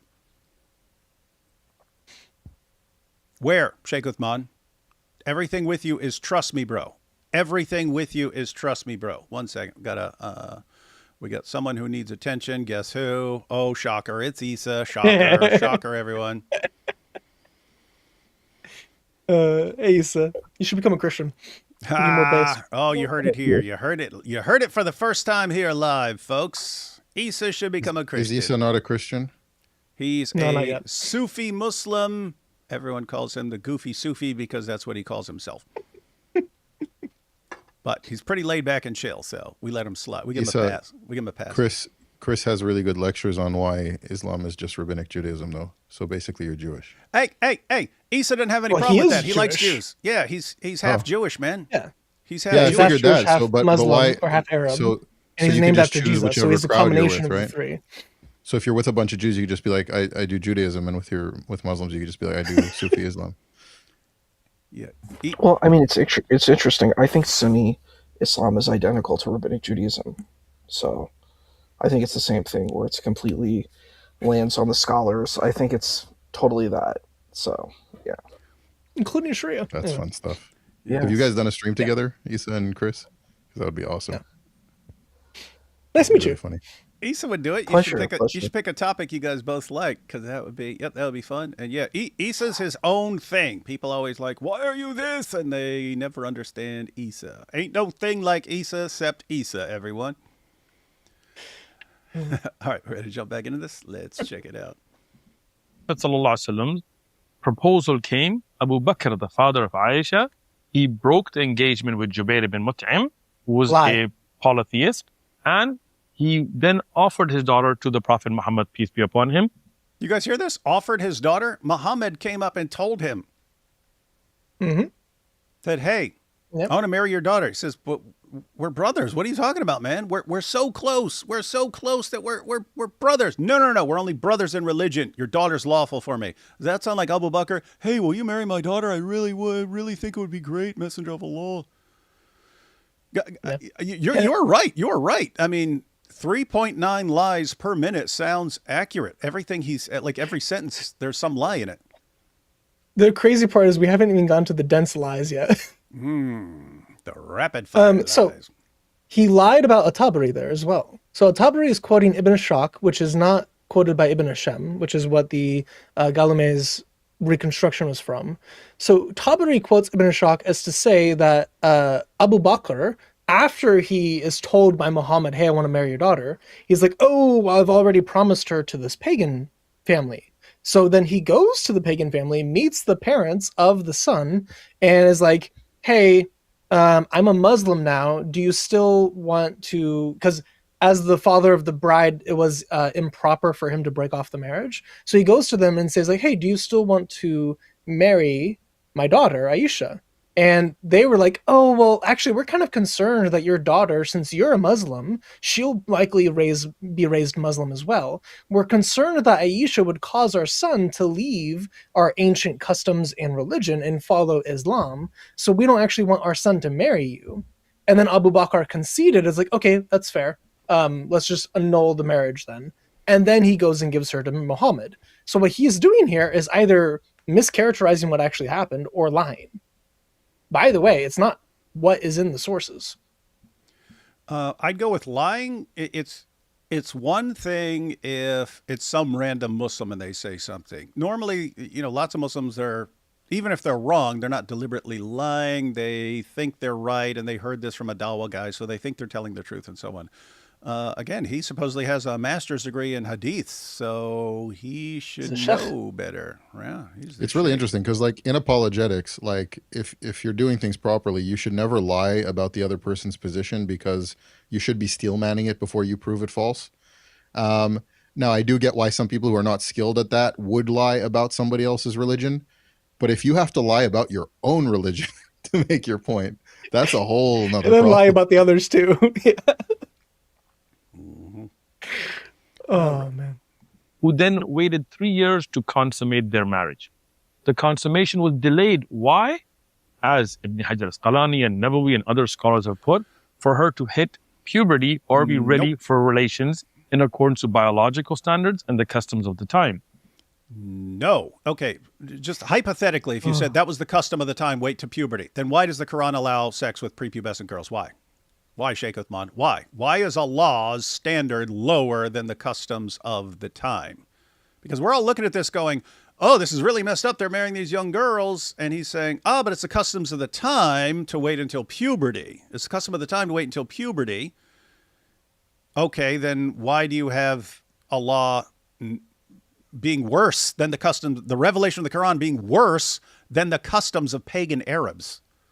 So here's the standard of pagan Arabs. Here's the standard of pagan Arabs. And then Allah is worse, according to you? Allah is worse than the pagan Arabs in what he says? But yeah, guys, total nonsense, right? The only thing you get from the sources, as far as, she's either 6 or 7 and then she's 9 when when the marriage is consummated, is he did wait to consummate the marriage. Then the question is why? They want to jump in and say, waiting for puberty. Okay, that doesn't make sense. That doesn't make sense of the rest of the sources. So must have been something else. Chris gave one explanation from the hadith. It was she got sick. She got sick. All her hair fell out. So she had some sort of illness that made all her hair fall out, and she wasn't attractive. So they waited until her hair started growing back. Okay, so that's one possible explanation. The other that you find in the later commentaries when they're making the laws and so on, that they did have a concept. Puberty wasn't what was required. It was, they understood that a girl can be so kind of small and fragile that you might crush her during sex. And so there was that concern. You have to wait. And that's why they would try to fatten them up. And you even have the source about Aisha's mother trying to fatten her up, right? Because they wanted you to be able, they didn't want your daughter getting crushed by sex when some creepy old dude climbs on top of her and stuff. So you had that. You have that as one of their actual concerns that you find in their sources. The other issue is they were concerned about fistulas, right? And they describe it as the 2 holes becoming 1 hole. In other words, she's too small to penetrate. So you actually tear her, and you tear her open, and then you turn the 2 holes into 1 hole. They were concerned about that. That's what these scholars say you would wait for. You try to wait until she can actually handle, for lack of a better term, a man being inside her without causing without permanently disabling her or killing her or something like that. That's what they were concerned about. And so if you married a girl at 6 or 7, you're basically waiting until you think she can handle it without doing permanent damage to her. Not puberty. That's not what they're waiting for. So what he's saying here is complete nonsense. It's just complete nonsense. Yeah, And he's it going to con- attack it for contradicts all the of the Sharia scholars too. He's Oh. basically going to say that no Muslim actually allows prepubescent marriage. Are you kidding me? Are you? It's a great video, man. Yeah. Well, I do have a question though. This would be insane, Before we though. get to that. This would be insane then, because I mean, again, Ibn Abbas, Ibn Kathir, the two Jalals, Qurtubi, all these guys, Tabari, they all All four agree. schools They of all agree. jurisprudence. All Yeah. of them agree. And Muhammad Hijab even says in that famous clip, he says, there's no requirement that she reaches puberty. You can't go around that. So you've got Hijab, I mean, ultimate dirtbag, saying you can't get around the fact that puberty is not required. And then Sheikh Uthman, everyone agrees that puberty is required, even though Allah says the opposite. And all of our classical scholars agree that sex with prepubescent girls is allowed. And even Muhammad Hijab says you can't go around it. Oh my goodness, guys. What is this? This is dawah. This is dawah. People wonder why he's People running realize how insane from it God is? logic. Do people realize how insane it is that we even have to be having this conversation about this topic, about the prophet who's like the perfect person you're supposed to follow in your religious beliefs? That like we're debating how bad it is, like the scale of how bad it is, like that this is even a conversation at all. Pretty bad. Let me just put a couple of commentaries on the screen just to show that he's lying when he says that the scholars agree that you can't have sex with a prepubescent girl. We read Surah 65, verse 4. Here are three of the most popular Muslim commentaries of all time on this very issue, commenting on Surah 65, verse 4. Look at this, right? So this is Tafsir Jalalain, Surah 65:4. And as for those of your women who, and so you have the Quran in bold and then commentary in regular font, no longer expect to menstruate. If you have any doubts about their waiting period, their prescribed waiting period shall be 3 months. And also for those who have not yet menstruated, because of their young age, their period shall also be 3 months. So if this is talking about, and Chris already pointed out, Surah 33, verse 49, there is no iddah, there is no waiting period for a girl if you have not consummated the marriage with her. There's no iddah. So the fact that they're talking about iddah means sex. You have had sex. You have had sex with her. Okay, what is this talking about? Who's this talking about divorcing? Their prescribed waiting period shall be 3 months, and also for those who have not yet menstruated because of their young age. They're talking about girls who don't have a monthly period. They don't menstruate because of their young age. What is this? These are young girls, right? All right. Here you have. Oh, let me get rid of this on the screen here. This is Ibn Kathir, guys. Ibn Kathir. The heading, the iddah of those in menopause and those who do not have menses. Allah the Exalted clarifies the waiting period of the woman in menopause, and that is the one whose menstruation has stopped due to her older age. Her iddah is 3 months instead of the 3 monthly cycles for those who menstruate, which is based upon the ayah in Surah Al-Baqarah, Surah 2, verse 228. That's where it says you wait 3 monthly menstrual cycles if you want to divorce a woman. The same for the young who have not reached the years of menstruation. What is this? The young. They haven't reached the years of menstruation. And it's interesting, Ibn Abbas gives the historical background here, like why Muhammad's actually, well, Allah officially is actually responding to this. So you have the Quran in parentheses there and then commentary outside the parentheses. And for such of your women as despair of menstruation because of old age, if you doubt about their waiting period, their period of waiting shall be 3 months, upon which, so someone actually asked the question here, upon which another man asked, O Messenger of Allah, what about the waiting period of those who do not have menstruation because they are too young, along with those who have it not because of young age? Their waiting period is 3 months. So the Quran is actually responding to a guy who raises his hand and says, what about the waiting period, the iddah, of those who don't menstruate yet because they're too young? What is that? Those are little girls. Sheikh Uthman saying you don't marry or consummate a marriage with a prepubescent girl and saying that the scholars agree with him. Lie, lie, lie, lie, lie, lie, lie. I don't know if he's going to do this later, but he keeps saying it, but he doesn't actually give any sources. So I have a question for Ash real quick, because you studied the rabbinics way more than I have. I've read a decent bit of Nida, both the Mishnah and the Gemara, and I've read a good bit of the Midrash on marriage, because the Islamic marriage is just coming from the rabbinic version of it. Is there any place where any rabbi talks about a fistula, about having intercourse with a young girl that causes the anus and the vagina to like become one whole? Not 'Cause that I I'm can't aware recall of, any. and I'm pretty sure that that's not permitted in rabbinic Judaism. It's not. So, Yeah, I have a source that shows it's not permitted. like the consensus view is that of I think it's Yehuda Anasi says something along the lines of, if your daughter's not old enough to consent to the person she wants to marry, then it would bring a curse on your family to marry her off. Like, so it's not just puberty, it's like she has to decide who she wants to marry. So I don't know why they would even have the conversation on that topic at that point. Yeah, Rav Yehuda and Rav Elazar both basically say that in Kedushin, which I'm going to bring up later whenever he lies about it. But if you think about this, so what he's going to say in this video is that Jews all the time are allowing you to have intercourse with 3-year-olds. That's one of his main talking points of the video. But there's not a single source that I'm aware of within Judaism that talks about a fistula, and there's dozens in Islam where they actually practice child marriage. So wouldn't that be evidence that the Jews aren't practicing it because they're not aware of the repercussions of doing that to children? Because if you do it to a child, it's almost guaranteed to happen, especially a 3-year-old.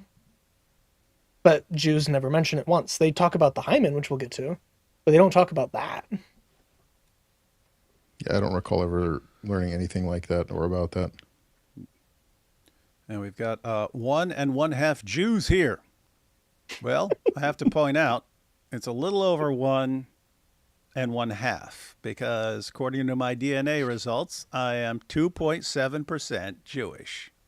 Bam. Are you 2.7% Ashkenazi or Mizrahi or Sephardi? Ashkenazi, but you better not say a word, man. Don't say a word. I see you there. Ash, did I ever show you what I got gifted? You're not real 2.7% Jew. So I have a mazel tov on your bar mitzvah, a bookend that was made in Israel, and I also have a Torah scroll in Hebrew. What are you saying? I'm That like- makes you honorary Jew or something? Come on. Yeah, I'm an honorary Jew. So Chris thinks because he had a slightly matzah ball more. that counts. I know.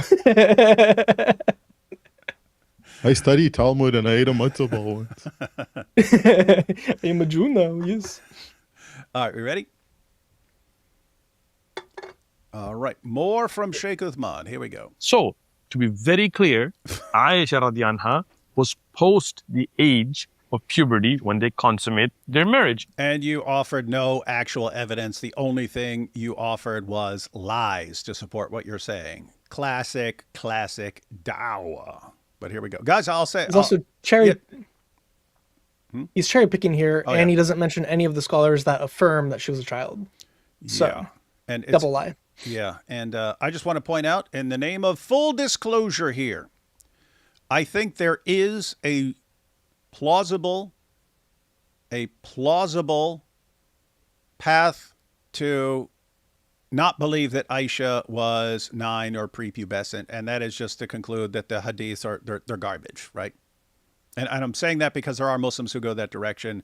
They don't trust the hadiths. They think the hadiths are a bunch of made up nonsense. Maybe you can find little kernels of truth in here, but they're significantly later made up nonsense largely. And if you grant that, it's a trade-off. So, okay, then we don't know about Aisha because we just can't trust the sources on Aisha. But that also means we don't know a lot about Muhammad from a historical perspective because your sources are just full of lies. I just want to point out that's the only actual serious. And by the way, I can take that seriously. If I'm talking to a Muslim and he says the hadiths, come on, there's Bukhari's 2 centuries later. People were making up stuff like it's a sport. You can't trust these sources. Okay. If a person says the sources are garbage, I would not hold him to Aisha being 9. But that person could not then go on and tell me, here's all this awesome stuff we know about Muhammad, because you wouldn't know much about Muhammad. All right. You'd also have to throw out the tafsir and the sirah as well. So you'd be a Quran only Yeah, by you'd default. be Quran only, or someone who believes that you can kind of piece together some reliable historical information or something like that. But you kind of got a problem either way. But let's check out Sheikh Uthman. Let's see if you can go 10 seconds without lying again. My goodness. Here we go. No, you can't. There is absolutely nothing objectionable in this, because this is the custom of the time. I laid out a very easy challenge. Go 10 seconds. Go 10 seconds, right?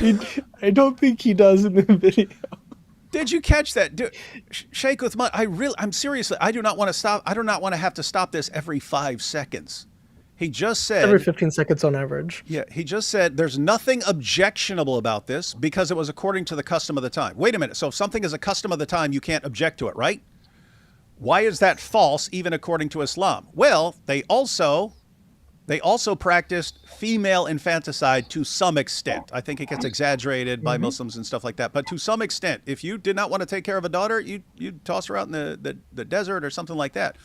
And Muhammad, to his credit, condemned female infanticide, said stop doing that stuff. I'll give him credit for that. Good. That is like one of the most evil practices there ever were. Christians, and He condemned by the them. way, He wanted to marry them.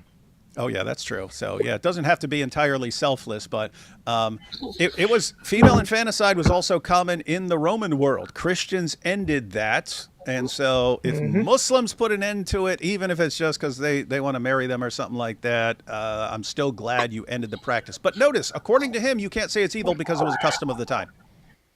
Really, Sheikh Uthman. So if wasn't drinking alcohol a custom of the time? So you can't condemn it, right? There can't be anything wrong with it, right, Sheikh Uthman? Because it was a custom of the time. This is what this is shocking to me from a philosophical perspective. Muslims, according to their position, should be moral absolutists. There are absolute rules about right and wrong. Suddenly, if you're talking about Muhammad or criticizing anything Muhammad ever did, they become moral relativists. Whatever the culture of your time says, that's fine. And you can't criticize anything that's part of the culture of the time. Are you kidding me? All these guys do all day is criticize the culture that we have today. That's all they do. You're wrong. But you can't. I thought you can't criticize. Oh no, only in this situation when you're criticizing Muhammad. Then you can't question the culture of your time. Are you kidding me? This is beyond stupid. Oh my goodness. The ironic part is, if you actually look at the cultures around him as well, it gets worse. So Jews were 12 and a half. The Byzantines were 14. The Caesareans were 15, although there were some reports that they were 9, but I think that was influenced by Islam. But it was 15 for a while. And it just doesn't work. And even the historical accounts we have, if you're a peasant girl, you're likely going to get married older in life because you're going to be working for your father for longer. So if you're the poorer you are, the less nutrients you have, it's 16 to 20 was the average age range of girls who had married off at that time period. So like 12 and a half is the lowest out of any of the cultures around him. And even then, that was not the rule. That was the bottom of it. You would still get married off at like 16, 17, 18. So if it by the customs and the traditions, then Muhammad is 3 times lesser than every person around him. Isa, why are you the noisiest person in the world without just putting... There you go. But hey, if anyone's thinking about criticizing Isa here, we have from Blue Goose. Look, the fact of the matter is, Isa has not given us one reason to condemn him. It's one thing to dislike the Dawagandists, but Isa is not a reflection of them, so we should treat him with respect, which is what we do, which is why everyone loves Isa here, except for the fans of the Dawagandists. I think that applies to across the board. I think people need to just understand that you can criticize ideology, religion, and get into things. There's no individual person you should condemn and attack unless they've done something wrong or said something wrong. You shouldn't just blanket condemn people. Yeah. But yeah. And Isa has enough cool points stored up that Isa could go on an axe murdering spree and we still wouldn't condemn him because he's been so cool for years now. All right, let's jump back into this. Appreciate you. Thank you. All right, good. Don't do it. I was just joking. Don't actually go on. He's like, yes, now I can go kill a bunch of people. Look back and judge that by today's standard is presentism. Today we may say 18 is the minimum age of marriage. Tomorrow they might say 21. And then everybody who got married at 18 is going to be given titles and things. You have to look at the customs of the time. Even if you look at the United States of America, until 1890 in Delaware, 7 years of age was the legal age to marry and consummate marriage, to be married legally in America. Really? Yep. So actually, I have the statutory law. I can pull it. I'll pull it up real quick. So if you want to share my Delaware screen. was a weird state. Really? So he was even lying about that? I was like, I don't know. Maybe he's actually right about that. Maybe he's actually right in one thing that he said, but Nope. Chris had to ruin it and say he's not even right about that. Let's check it out. Oh, whoops. So I put my screen up. There's your screen. Okay. Okay. So presentism itself is a pretty dumb position to have, especially if he's a sheikh. But, you know, as I talked about earlier, it's like, well, yeah, all the cultures around him were significantly older than that. But what he's saying in Delaware is not even true. So what he's referring to is the 1871 adjustment to the age of consent law in Delaware. Why does this exist? Because it's very important. And he doesn't mention it whatsoever. And even if you read it, it's very clear that, you know, what he's saying is just not true. So this is the whole bill for this in 1871 in March 28th. Section 1, that chapter 127 of the revised statutes be amended in the 10th section by inserting in the first line between the words grape and shall, the words or who shall carnally know and abuse a female child under the age of 7. So this reference here is not about marriage. He is lying, or he's misinformed, and he's just repeating something that he got ChatGPT to say to him. This is not about marriage. This is specifically about grape. Why? Because in Delaware, at this point in time, they had a capital punishment for the grape of a child. So if you had intercourse with a child under 7, you would be put to death 100% of the time. It was 10 before 1871, but because there were so many girls that were being abused and STDs were such a prevalent thing at this time, they actually instituted the death penalty again, lowered it from 10 to 7 so that less people would get killed from this. And then if it's over 7, you get 10 years of prison. So he is lying, and this is not about marriage. The legal age of marriage at this point in time was still like 14 across the board because they were still using English common law. In English common law in, like the 1500s, they instituted it as 12 across the board for everywhere. And then in 1754, they actually said that the age of 21, like kids under the age of 21 needed to get parental permission to get married. So marriage and the punishment for having intercourse with a child were disconnected in the legal system. And then he's lying about it. And then in 1890, this got reversed, and actually the age of consent became 16. So because there was so much pushback on this law. So for only 19 years was this in effect, and it was only in effect to put to death people who would have intercourse with kids. And then in 1895, we have Carrie Hawley, who was trying to get the age of consent raised to 21 in Colorado. So he's about to just make it seem like all of America was like, oh, we're just doing them with kids. And no, the people who were doing this were being put to death for it across the country. And the standard was if you do it with under a 10-year-old, you're going to be killed. So he's misrepresenting history, and he's either lying about it or he just is entirely unaware that what the source he's actually giving does the opposite of what he wants. And this is actually evidence against his view that these other cultures are doing this thing. Pretty creepy, Sheikh Uthman. Hey, that's pretty cool. Because even states today, they have more severe punishments depending on the age. So they'll just have below the age of consent, and then it'll be like, 3 years, like this age range and so on. And this is the penalty. And then they'll have below that, and then they'll have this. And then if it's like really young, then they'll have a different penalty and stuff. So it wasn't the age of consent. It was the age at which you get the death penalty for it. It was the definition of obviously- statutory rape in Delaware for 19 years. Obviously, if you don't have the death penalty, then it's saying it's okay. That would be the reasoning, right? Yeah. Interesting. No, it has nothing to do with marriage. This entire bill had nothing to do with marriage before that moment, during that moment, and after that moment.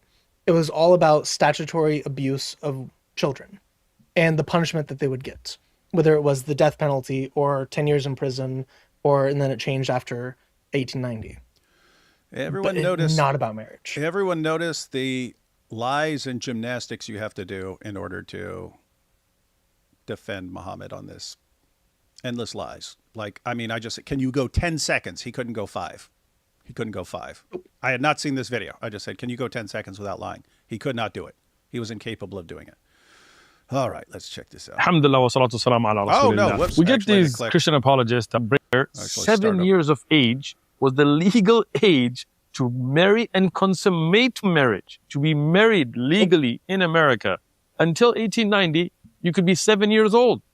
Are we saying everybody that got married then was a pedophile? No, that was the standard of the time. We would say Then that, people- yes. And if anything is the standard of the time, you'd say it's okay. No, I would say if you're in Delaware and you have sex with a 7-year-old, you are a pedophile.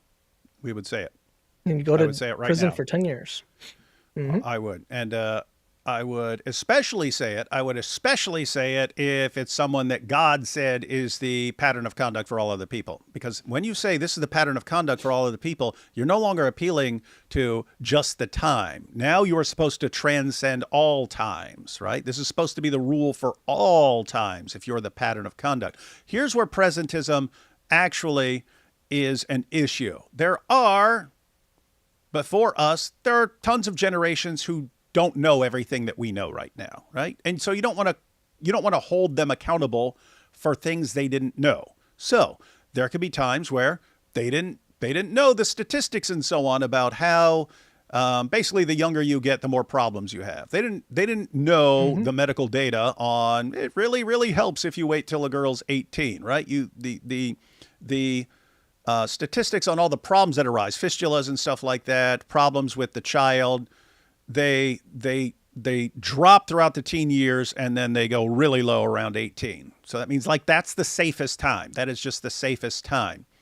Well, guess what? If they didn't know that in a certain culture or something like that, you don't want to say, oh, okay, well, you were marrying girls at 15 or 14 or something like that. Shame on you. How did you not know? Well, they didn't know these things all the time. So you don't want to hold them accountable. They You did don't know want to it hold in people accountable. America. Well, ironically, they did know about that in America in the 1800s because Joseph Smith was called a pedophile for marrying a 14-year-old. Oh, that's the point. Yeah, the standard was 18. People gained knowledge over time. People increased in Right. knowledge over time. Like even as you were pointing out, even when they're 12 and a half and 14 over here and stuff like that, they're understanding that. Hey, we've witnessed. We have enough knowledge in the community to know that there are more problems with the younger girl and stuff like that. So they did know that. I'm just talking about like in general, like, okay, they didn't know 18 is a really pretty darn safe age. That's where things get pretty darn safe. So you don't condemn them for not knowing things that they did not know. That's not the same thing as saying, well, if they thought it was okay to have sex with a 9-year-old, who are we to say, oh, it's just presentism or something like, no, it was bad then. And it's very bad if God says, and I'm putting my stamp of approval on this guy and what he does. And if this guy did it with a 9-year-old, by golly, how dare you condemn it? That's different because now you've got the customs of the time being given the stamp of approval by God and telling us that we're wrong. Because if Muhammad's a pattern of conduct according to God, and we're saying, no, you got to wait until 16 or 17 or 18 or whatever, and Muhammad's the pattern of conduct and your laws are wrong, okay, well, that's condemning us. So It's so wild because it's like if in Islam you can cut somebody's hand off for stealing, is that the case? Yep. Okay, so that's like if you say like, oh, in 1800s America they used to beat people really badly for stealing, and it's like, see, you beat people, it's just the same thing. It's like, no, that's also bad, but cutting off their hand is definitely a lot worse. Yep. Right. There is a spectrum and a scale, and we don't agree with those things either. We don't think you should violently abuse people for stealing. But we also definitely don't think you should cut their hands off.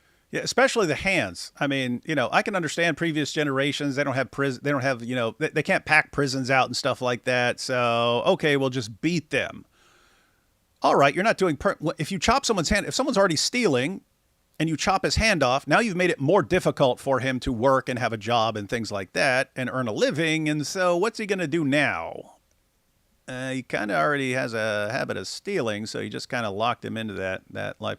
Hey, check this out. Here's Firu again. Apologetics Rojo. Rebekah was 3 years old according to the Bible. Chapter and verse, Firu. Hey, Firu, give us chapter and verse. Before I even go on to Sheikh Uthman here, give us chapter and verse of the Bible that says Rebekah was 3 years old. You just said according to the Bible. And they said the rabbi explained how she worked at that age, so your words are meaningless. Well, notice, you just said a rabbi explained how she could work at the age of 3, so that might be interesting. But you also said Rebekah was 3 according to the Bible. Show us that Rebekah was 3 according to the Bible. And then you said marrying a 13-year-old is not pedophilia. Wait, what? We're talking about a 9-year-old here. All you're doing with that claim is just proving that more so that Muhammad got a lot of stuff from Judaism, if that's the case, because there's nothing in the Bible about her being that age. It's a weird assumption on one piece of midrashic literature. And yes, there are rabbis today who will very foolishly try to justify that midrash, but it doesn't actually say that in the Bible. So you'd be depending on rabbinic literature to come to that conclusion. And it's one piece of rabbinic literature contradicted by other pieces of rabbinic literature that most Jews don't believe. Firu, give us chapter and verse from the Bible. You just said according to the Bible. Give us chapter and verse that says she was 3, or you will forever be known as the guy who's lying about the Bible. Why do you Dawa clowns not care about being exposed as liars? I can't figure it out. Like Sheikh Uthman, lie, lie, lie, lie, lie, lie, lie. And, you, his fans, will just mindlessly believe anything he says. Anyone who's actually paying attention and looking up anything he says knows this guy's a compulsive liar. Like, why are you guys comfortable with everyone outside your little clique knowing that you're the biggest bunch of liars the world has ever seen? Why is that the case? But you can prove us wrong right now. Just show us where in the Bible it says that Rebekah was 3. It's very simple, right? You said it. You made the claim right here. You made the claim. Let's see it. Isa, you're about to say something? Sorry. Yeah, it's also a deflection. So let's say that's true. That doesn't make the other thing okay. They would both be bad then. Like, this is the thing that I don't understand with these type of line of argumentation. Saying, oh, here's one bad thing, and this other person did the bad thing. Oh, wow, does that now make it right? No. No, you're correct. So suppose we granted, and Chris didn't actually bring up what the law actually says. Suppose everyone in Delaware in the 1800s was having sex with 7-year-olds. Okay, would that mean, oh, I guess it's okay then? Really? That's how we're supposed to think? Oh, if people were doing it, then it must be okay. And therefore it was okay for Muhammad. Who thinks like this? Dawa clowns. That's who thinks like this. And they want everyone else to think like that. And that's why they defend so much first cousin marriage, because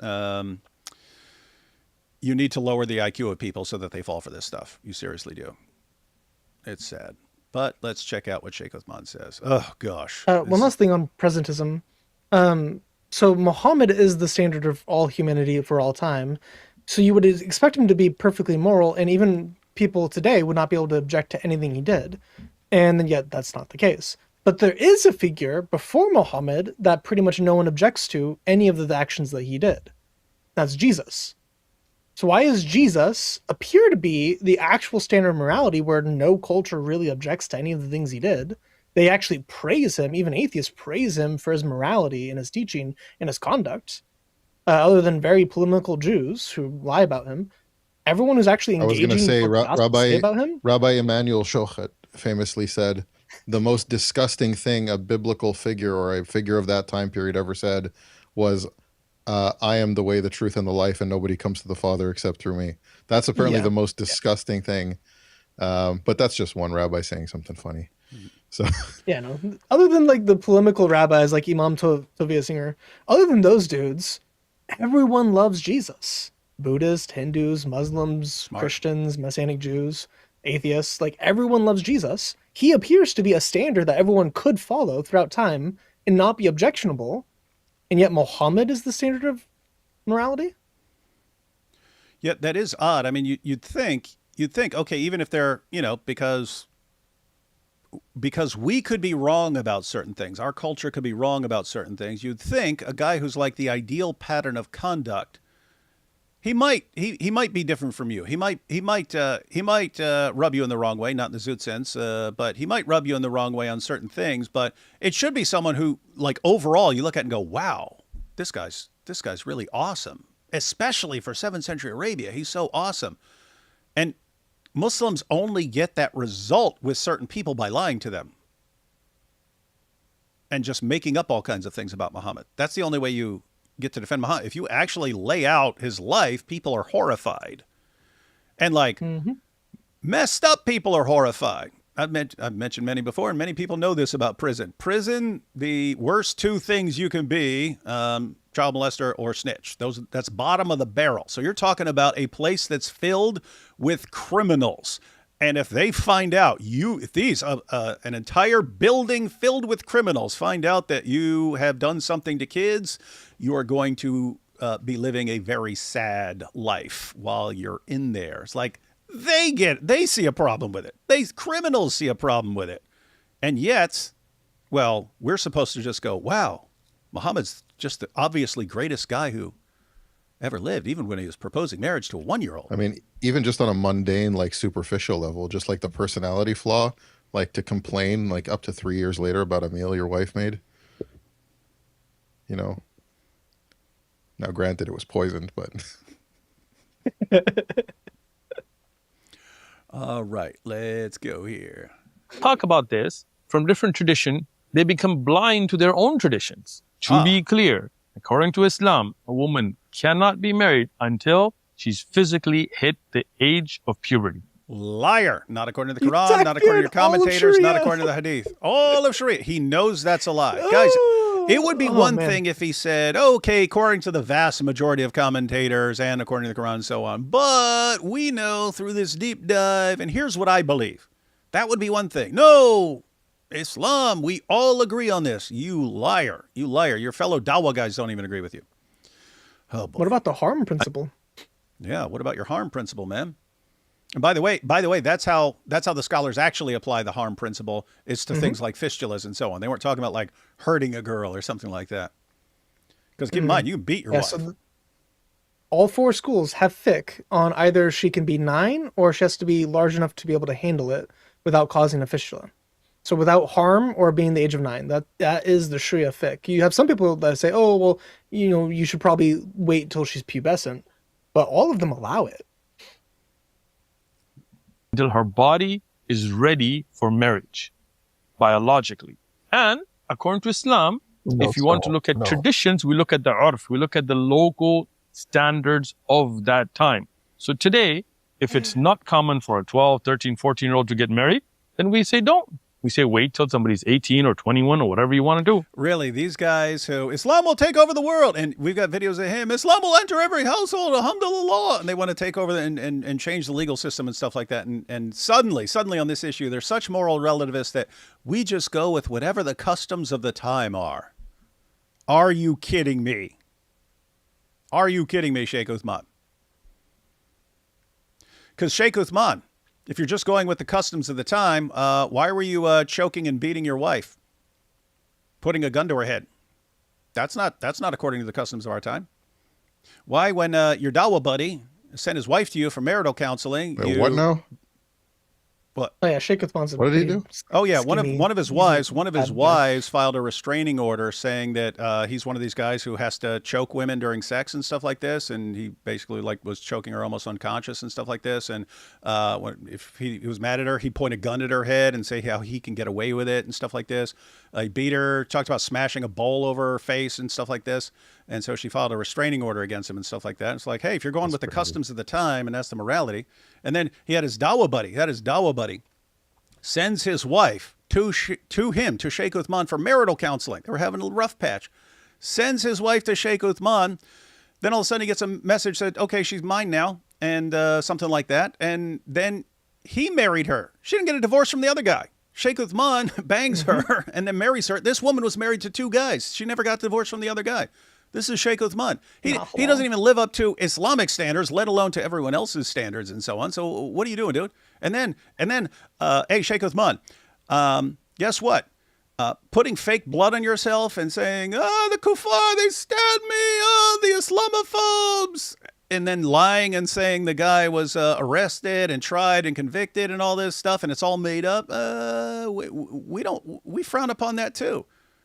You did the same thing Jussie Smollett did. You did the same thing. You probably got the idea from him. How did that work out for him? Did people say, well, that's fine. That's fine because we're okay with that? No, this dude's career was over. So what are you even talking about, dude? Anyway, and then you add all the lying. Guess what? We think lying's pretty messed up if you have to constantly lie to defend your fake prophet. It's wild. There's some more severe allegations against him from that Dala guy that he betrayed as well, including like covering up death of people. Yeah, murder or something like So- that in Mexico or something. Killed someone. Or Not a covered great up or dude. something. Yeah. Like his father-in-law, whoever it was. Yeah. And guys, I mean, everyone who's watching, think about this. Like his life, like totally evil and reprehensible. Everything he says, he can't go 10 seconds without lying. Lie, lie, lie, lie, lie, lie, lie, lie, lie. And he's one of the 2 or 3 most popular Dawa guys on the planet. What is wrong with this religion that the more you lie, the more evil and despicable your behavior is, the more popular you become? What is this? Don't ever lecture us about anything if these are your heroes. Don't do it. You do not get to lecture us on morality when these are your guys. All right. according to the tradition of the time.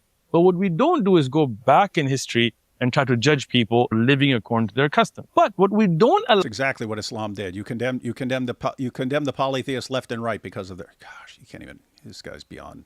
And the Christians and the Jews. Yeah.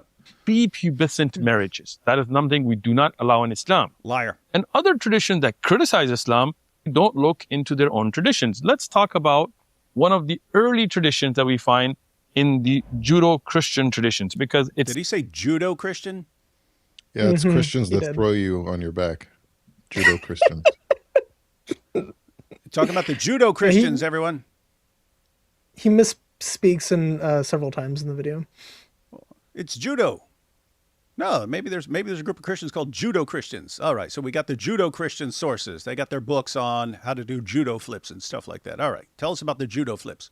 don't look into their own traditions. Let's Not talk Rashi, about it's Musashi. one of the early traditions that we find in the Judeo-Christian traditions, because it's in the Old Testament, in the Bible, with Jews. What'd you say, Isa?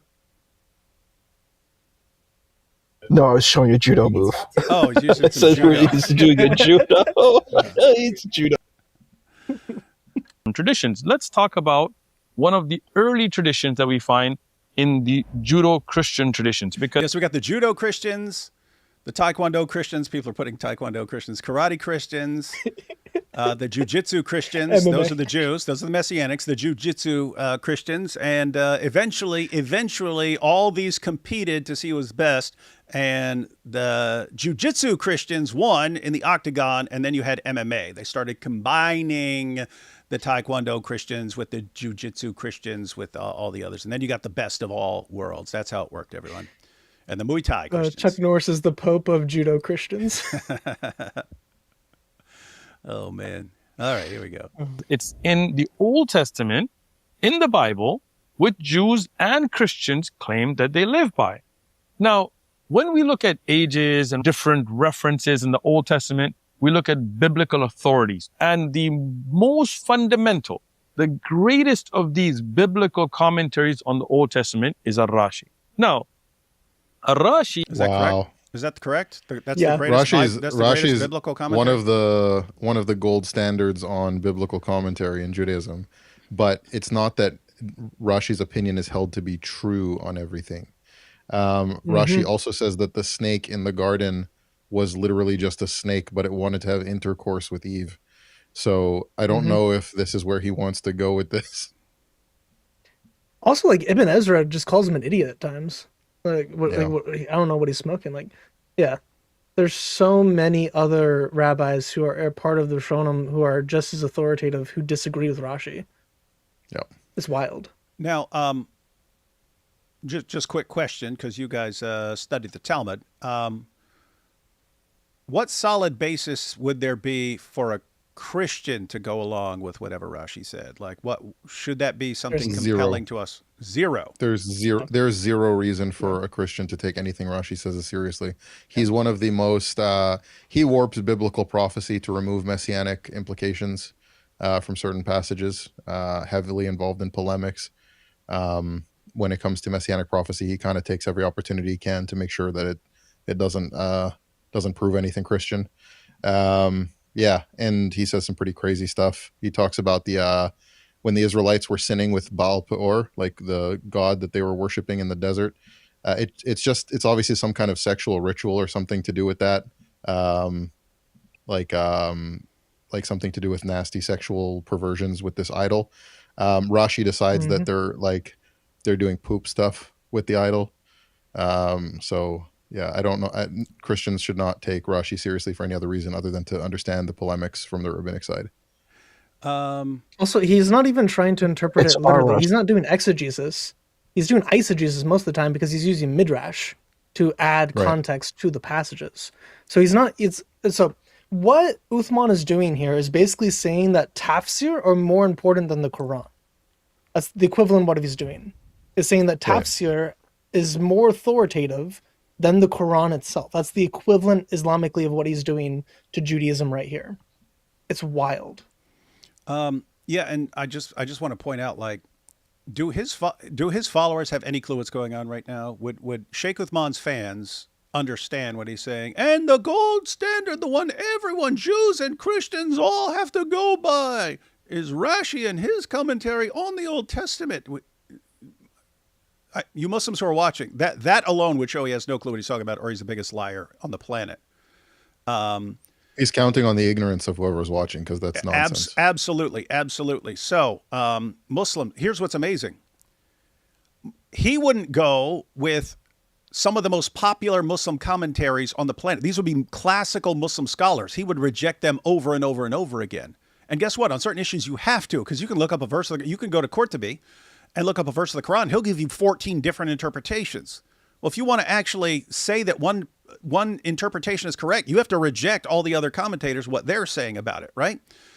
So these guys will reject Muslim commentators. And here he's saying that Christians are bound by Talmudic Jewish commentators, and we have to go with them. And that it's just a rule. We have to go with these commentators, and he can even reject Muslim commentators. Seriously, Muslims, if you had a Jewish commentator who contradicted, and you're looking at the text and you're going, I don't see this anywhere here, and you just say, well, I got to go with what the Jewish rabbi said. Muslims, would you agree with that?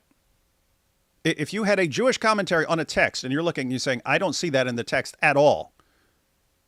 Would you say, well, a Jewish rabbi said it, therefore I have to go along with it? That's what he's saying we have to do. If you're saying Rebekah is 3 according to the Torah, and we look at it, we go, that doesn't seem remotely plausible. Can I steal man his position? Oh here? yeah, one second. But you'd have to say, oh, Rashi says it, and therefore even everyone else who said this guy he's wrong. He's obviously wrong. The other rabbis who said they're wrong, we're supposed to say Rashi. We're going with him. Now think, what's the real reason for this? What's the real reason he's saying this? Because that's the result he needs in order to try and defend Muhammad. That's it. That's the reason, right? If some other rabbi had said it, he'd be saying, this rabbi is the one everyone has to go with, and Christians even have to go with this guy. It's total idiotic nonsense. And he can get away with it because his fans are too insanely stupid to ever realize what's going on. But go ahead, Ash. Yeah, so to steel man his position, right? He's not claiming necessarily that Christians ought to accept Rashi, right? But he is implying that because Rashi is like a gold standard scholar, that would mean that there's at least some credibility, right? That's, I guess, the best you could steel man his position. But that also falls apart because there's other rabbis who are as credible as Rashi who disagree.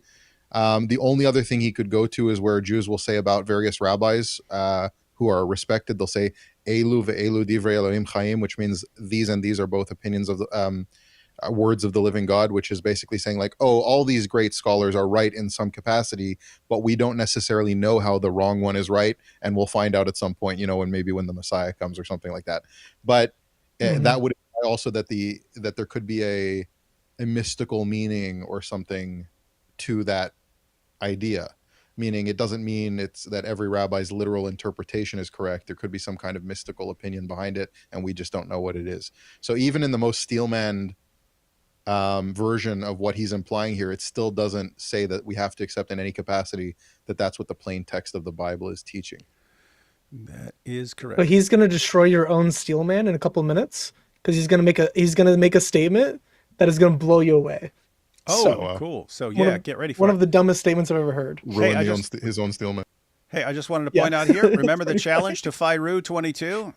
So he said, Rebekah was 3 years old according to the Bible. And what did I say? I said chapter and verse, right? Chapter and verse. Show us where the Bible says this. We finally got the response, everyone. Where in the Bible does it say Rebekah was 3?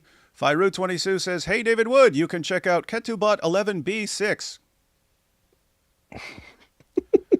Firu, do you have any clue how stupid you sound to anyone?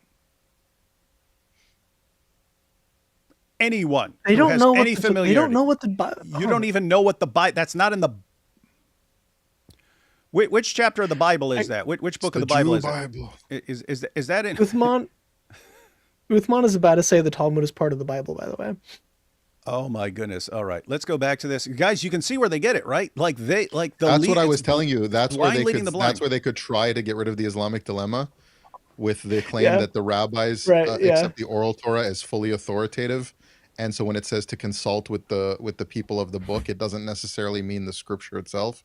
It could mean the rabbis who are keepers of the oral Torah. But even then it would fall apart because it's contradicted by the oral Torah of Judaism as well. But if that's the claim that he's trying to build, is that the oral Torah of the rabbis is part of the Bible, which is nuts. Oh, yeah. So Firu, challenge remains because you failed miserably. You didn't give us a verse of the Bible. We said chapter and verse of the Bible that says Rebekah was 3, or some combination of verses that can be used to calculate the age of 3. Firu, like seriously, like what does it take for you to realize you're following liars? Everything you say is a lie. You're not inventing this. You're getting it from liars. And like right when it's put in front of you over and over again that this is a lie, how do you keep just going along with the same liar who keeps telling you the lies that get you embarrassed like this? Why? How? Like if I was told by like my favorite Christian scholar says this, and I run out with it and I say, yeah, everyone, hey, check this out. And then it gets exposed as a complete lie. Okay, that might not be enough because I can say, okay, maybe he believes something he was told and this just wasn't his particular area and he got something wrong. If that keeps happening over and over again, it's not going to take long. It's not going to take long before I don't trust this guy anymore. In Dawah, you can expose 1,000 lies in a row and they'll still go back to the exact same guys. Keep in mind, these are the exact same guys who told you one Quran, perfectly preserved, dot for dot, letter for letter. Was that true? No, it was a lie. You'll still just keep going back to them. What is it about your religion that makes you love lies? You love lies and you love liars. And the bigger liar someone is, the more you worship them. What is this? What is this religion? Is this the truth? Does the true religion need to constantly lie? No. A false religion that is demonic and is an antichrist religion would need lies. And so, hope you can figure that out. I'm just hoping the 40 generations of first cousin marriage hasn't destroyed your ability to understand. But here we go. Let's see. If you want to know who is a Rashi, because sometimes if you're not academic, you may not realize the standard of a Rashi. Here is a rabbi that's going to tell you the standing of this commentary, Rashi's commentary, according to Jewish tradition. Rashi stands for Rabbi Shlomo Yitzchaki. It's an acronym, Resh Shin Yud, Rabbi Shlomo Yitzchaki, who lived in the 11th century. He wrote a very fundamental commentary, which is the most fundamental commentary, arguably, on all of Tanakh. However, his commentary on the 5 books of Moses is much more extensive than his commentaries on the other books of Tanakh. Therefore, reading his commentary on the 5 books of Moses is more or less indispensable. If you can't understand Hebrew, get an English translation. and use the commentary of Rashi. No, you look at this is By the way, called David, What's up? Ketubot 11b, just so you know, has nothing to do with Rebekah. It's about the laws of a The 3-year-old. woman's marriage contract if she was raped at a minor age, and how you treat her and when she becomes a maritable age later on, and how much her marriage contract is worth. It has nothing to do with permitting anything with minors. So, Fairu, Yeah. I asked you, I have Nida as well to pull up. Fairu, I asked you chapter and verse, and then I asked you chapter and verse from the Bible because you said the Bible says it. I asked you for chapter and verse. Then you couldn't, so you went outside the Bible, and then you didn't even get a passage that says she was. Alhamdulillah wa salatu salam ala rasulillah. We get the I thought that was me. Nope, I think we should be back on. 1 second. Yeah, we're back. That's twice in a row, guys. It's 2 days in a row, guys. It's starting to creep me out. Hey, everyone, refresh. Tell everyone to refresh the stream. I see some of you. Yeah. I see some of you pointing it out. You got to refresh. Sometimes there'll be an audio problem, but yeah, that's 2 days in a row been suddenly kicked. That's kind of weird. I'm also considering switching away from Ecamm to Restream because I don't want it to happen where it like ends a stream in the middle. Whereas if Restream or StreamYard, you get kicked out, you can go back in. It doesn't ruin your stream. But We just went right back in. right, because you went in fast enough. But if you were to actually the stream were to cut because of the connection, you'd lose the stream with Ecamm because it's not browser based. So I like Ecamm, but I'm considering switching at some point. StreamYard's good. I mean, there's a decent bit of limitations, but it's pretty good. I'm wondering how many of those times it's going to happen or if this is like a new thing or something like this. Hey, check it out, though. Fairu says, according to Seder Olam Rabbah, chapter 1, and as interpreted by Rashi on Genesis 25:20, Rebekah was 3 years old at the time of marriage to Isaac. Fairu, are you listening to anything we're saying? We're talking about Rashi right Seder now. Olam Rabbah also cuts like 250 years out of the era of the Persian Empire because it messes up some dates. Like, I don't know. Oh, I And it's have also Cedar not the Olam Bible. Rabbah in my. Yeah, we can go through that. I have that pulled up. They don't even know what this is. That's the No, funny thing. they don't. Hey, Fairu, let me read. Let me read Genesis 25:20 to you. Genesis 25:20 says, and Isaac was 40 years old when he married Rebekah, daughter of Bethuel the Aramean from Paddan Aram, and sister of Laban the Aramean. Anything in the, so notice the challenge was show us in the Bible because you said the Bible says it. There isn't one word about the age of Rebekah there, not one word. So where are you getting it from, sport? Where are you getting, all you have to do is, dude, all you have to do is say, I had no clue what I'm talking about. I'm completely ignorant and I keep getting my information for Dawa. That's why I'm wrong every single time. That's all you have to do. And you can't do it. Anyway, dude. Just, and I seriously don't understand, like, Dawa culture that you can lie, get exposed, come back, tell another lie, get exposed, come back, tell another, and there's like no like shame in it. It's just understood. This is part of how things do. We keep just making things up that we got from the dumb Dawa guys. What is this? How are you not embarrassed? How are you not embarrassed that you keep just lying like this? Can you give chapter and verse from the Bible that says how old Rebekah was? Just say no. And I made the mistake of believing a Dawa liar. It's so simple, but you can't do it.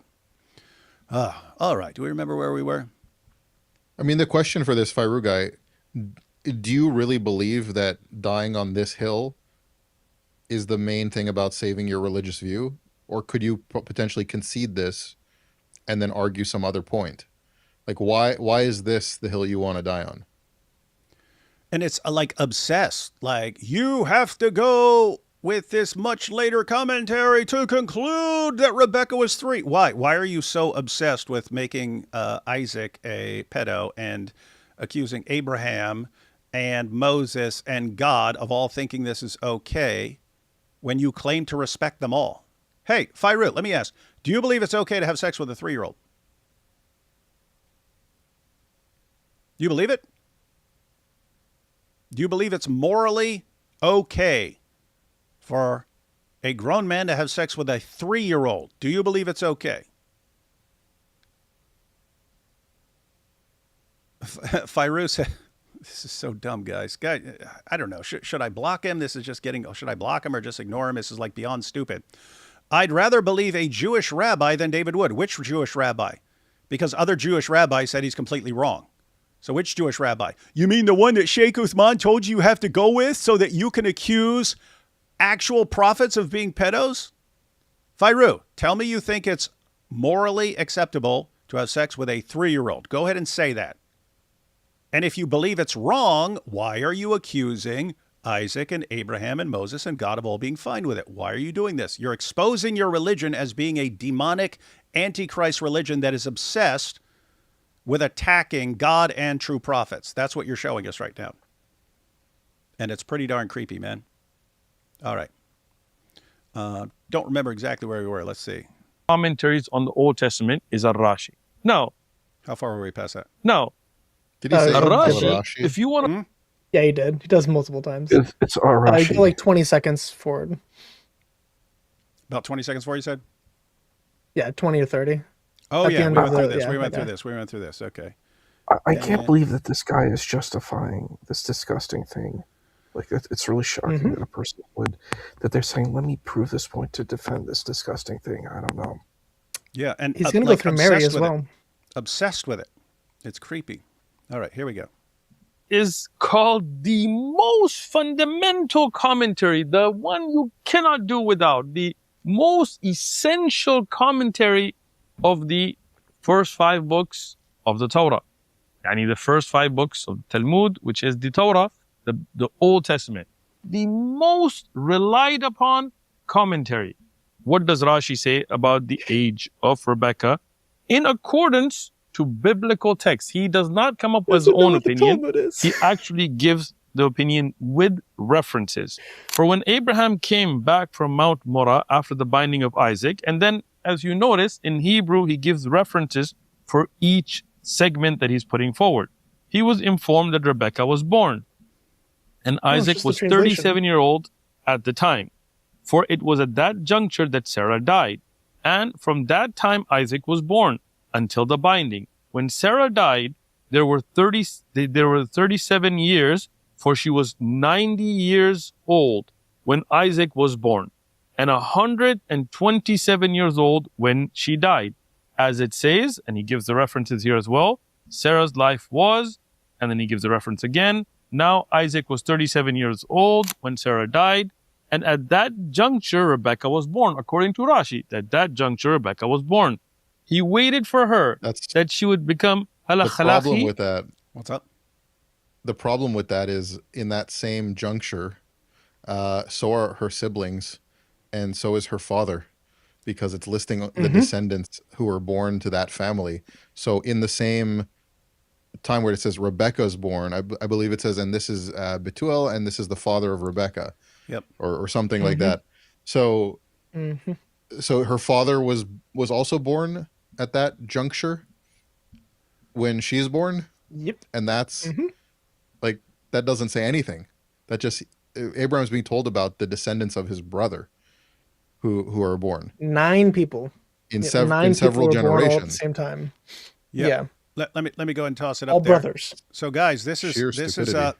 and by the way, everyone watching, whenever Muslims try to calculate the age of Rebekah from the Bible, whenever they try and, if you go here, it says she was this, and over here it says Sarah was 127 and this and that, and they try to put together the math and stuff, they always have to make this embarrassingly terrible mistake right here at the end of Genesis 22. So guys, in order to calculate the age of Rebekah from the Bible, you need to make this blunder. So this is Abraham and Isaac, story of Abraham and Isaac and stuff. And at the end here, it says, sometime later, Abraham was told, Milcah is also a mother.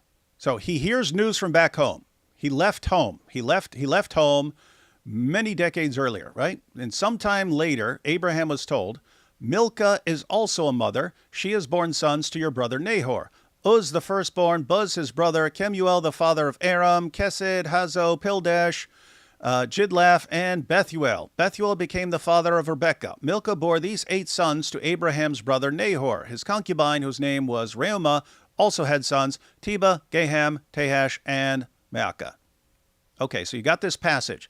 Abraham hears news from home. He hasn't heard from home in a long time, and he hears about all the family members that had been born since he left them. News reaches him, right? This is before internet or telephones or anything, so you have to meet someone who's traveling from home, and then, hey, wait, you're Abraham. Hey, I know your family, and he hears news from home.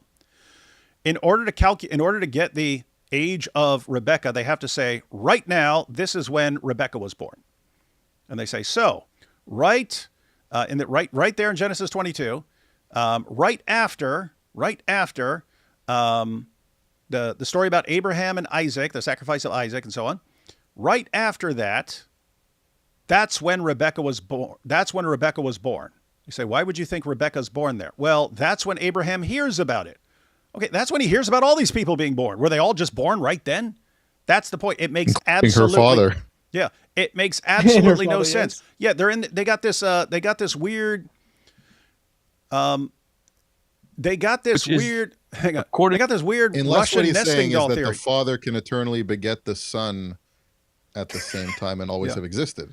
Yeah, they have this weird Russian nesting doll situation, right? Where this guy's born, but also is born inside. His little kid and stuff like that is born at the same time. That's the point. I don't care if you're the greatest Old Testament commentator of all time. I don't care if you're the gold standard of rabbis, whatever. If you read that and you say that must be right when she was born, you have to have a better argument. You have to have some sort of argument, because right there, it just lists a bunch of people he heard about who are his relatives. So and if you yet bring they that back need up that. to it They gets- need that. They need that to say. They need it to say this is when she was born, and they'll just say, okay, this says this is when she was born. They all do this. All the Dawah guys who use this stupid argument say, and that's when she was born, right then, and then they calculate. They do the math. Doesn't say she was born right then. That's when Abraham heard who his relatives are that he didn't know about. Total nonsense. And they need it, and they keep doing it. Anyway, what are you saying? Can you bring the Bible back up real quick? Yep. What do you want? So the NIV, same passage. just that same passage. The NIV translators there, if you notice in verse 22, they end the print or the quotation marks there. So in 23, it's not part of the quote that is being told to him from 20 to 22. Why do the translators have the quotation marks ending there? Well, the next sentence in Hebrew is Vav Betuel Yalda et Rebekah. So it is a Vav followed by a perfect tense of a verb with Yald to beget to birth. It's also the word for boy. But it means that he birthed Rebekah. It's a disjunctive clause in the grammar of the Hebrew there. So it is not within the report itself. It is an aside by the author, giving knowledge that the author has that was not revealed to Abraham at the time. So the reason why Bethuel became the father of Rebekah is not in the quotation marks there, is because it wasn't what was told to him by the messenger. So they can't even make that argument. Yeah, it's pretty terrible. Jewish law. All right, Phiro. Yeah, I'm done with you, buddy. I'll go ahead and put your stupid comment up. Oh my goodness. By the way, Phiro. not only that, the Phiro, the this is Vilna Phiro, this is your last time. This is your last chance. You say, according to Seder Olam Rabbah, chapter 1, you posted the same thing. And as interpreted by Rashi in Genesis 25:20, we literally read Genesis 25:20. Rebekah was 3 years old at the time of her marriage to, okay. We're saying the argument makes no sense because it's not what the text says. This is your last chance. Say, I can't find any verse of the Bible that says Rebekah was 3. If you do not, I can't take you seriously, even seriously enough to have a conversation with you, because you're a chronic compulsive liar. Say you can't, you don't even have to say there isn't one. Just say you can't locate any verse or combination of verses in the Bible that says Rebekah was 3. Say it. I'm giving you 20 seconds, or I'm blocking you, dude. We don't have time for this. We're trying to watch a video, and you're posting like the absolute most idiotic responses ever. You don't even know what the Bible is, and I can barely fault you because the guys you listen to for all your information don't even know what the Bible is. Blind leading the blind. The Bible, the Talmud. Yeah. All right, we ready to continue? I'm going to go ahead and block Firu. I can't. It's just too annoying. It's too dumb. To be fair, Sheikh Uthman did too. He called the Bible the Talmud, or the Talmud the Bible. He said the first 5 books of the Talmud, which is the Torah. Yeah.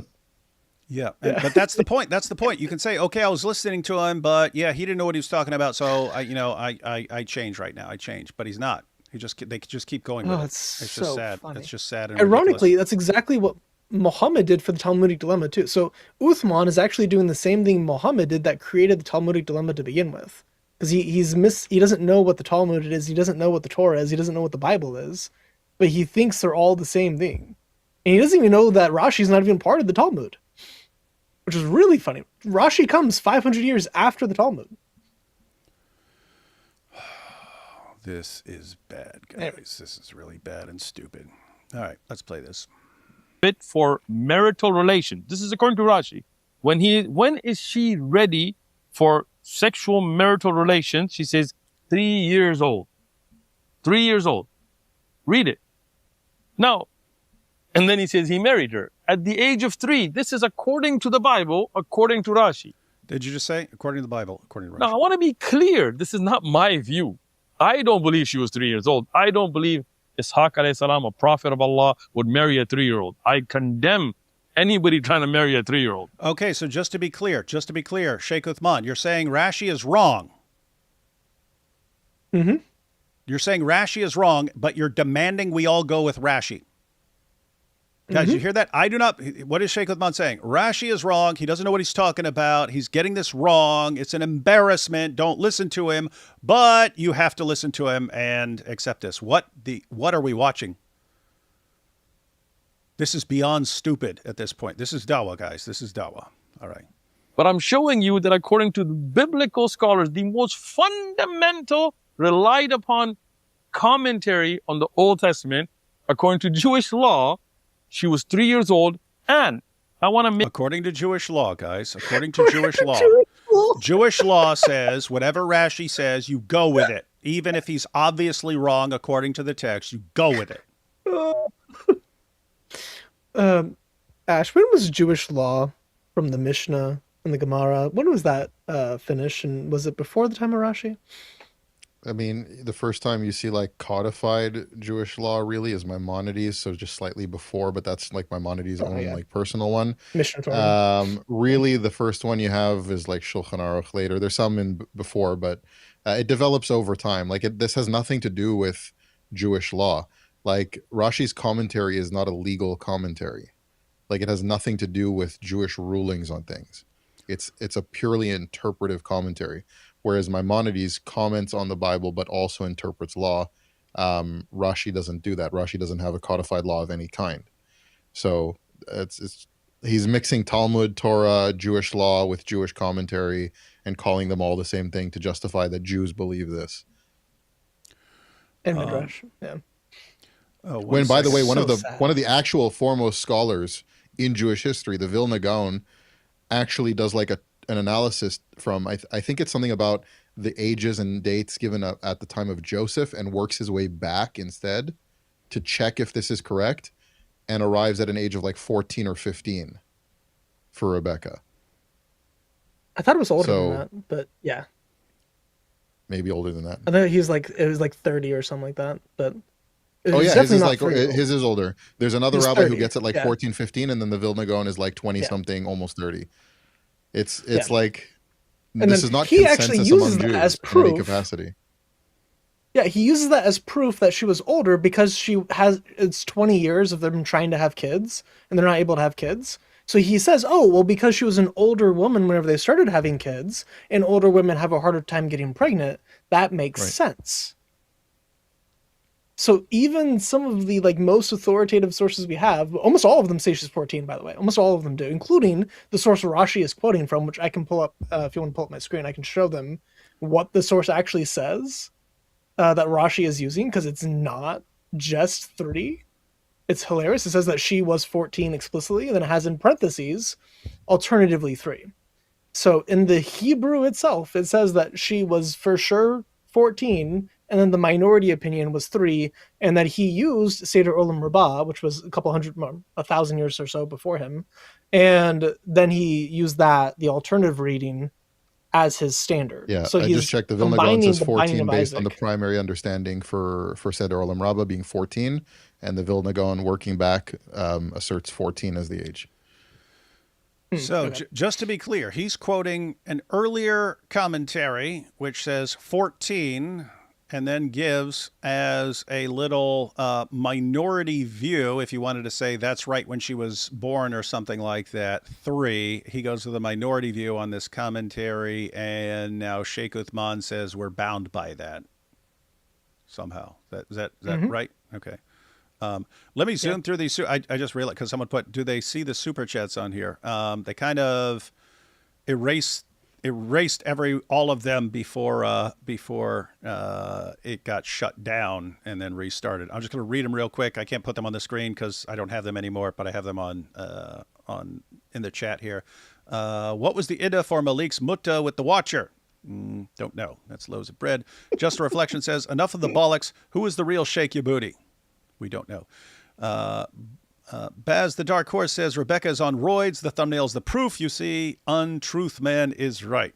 Untruth Man. That's one of Sheikh Uthman's many names. I think he has more names than Allah now. 99. Yeah. Shake and Bake. Shake and Bake Uthman got a stupid argument again. Yes, he does. Let's see. SRB 300 says, the less you know about Islam, the more decent you are. Yeah, definitely. Accepting his marriage with Aisha, that you can treat your wife however you want, and that non-Muslims are the worst of all peoples tends to warp your brain. And the result is Sheikh Uthman and his followers.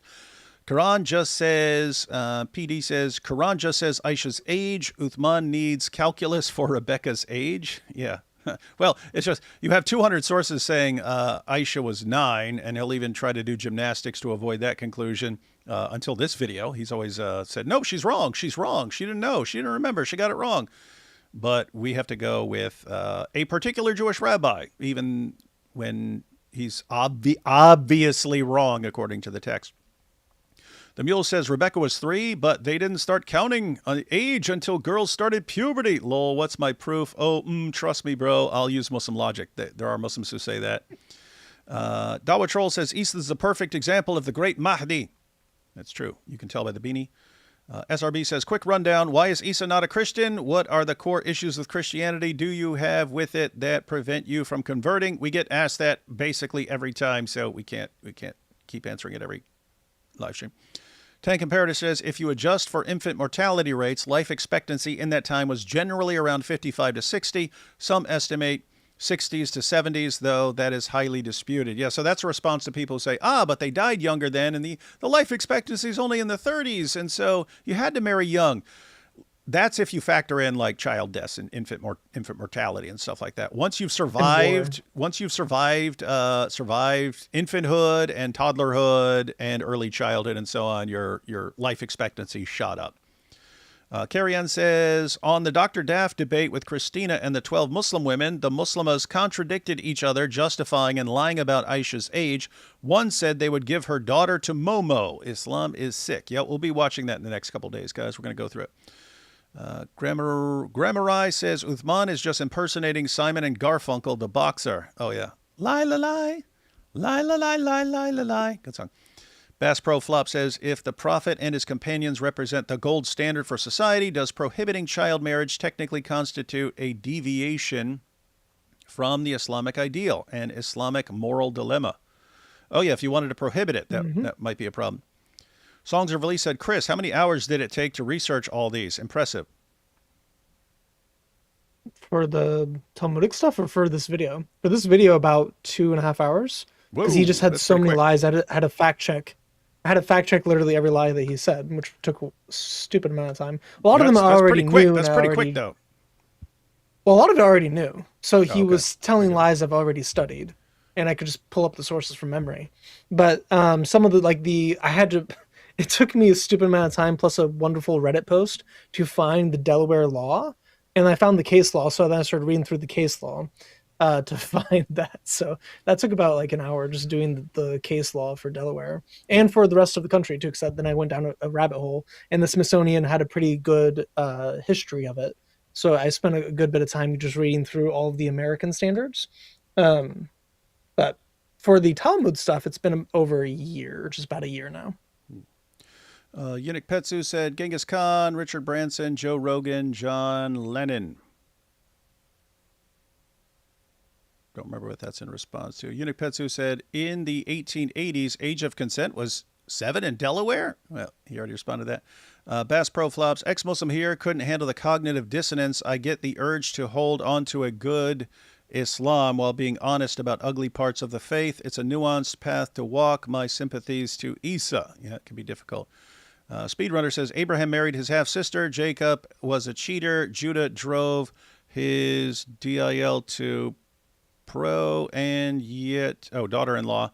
And yet somehow he thinks Rebekah, 3 years old, is a good counterexample.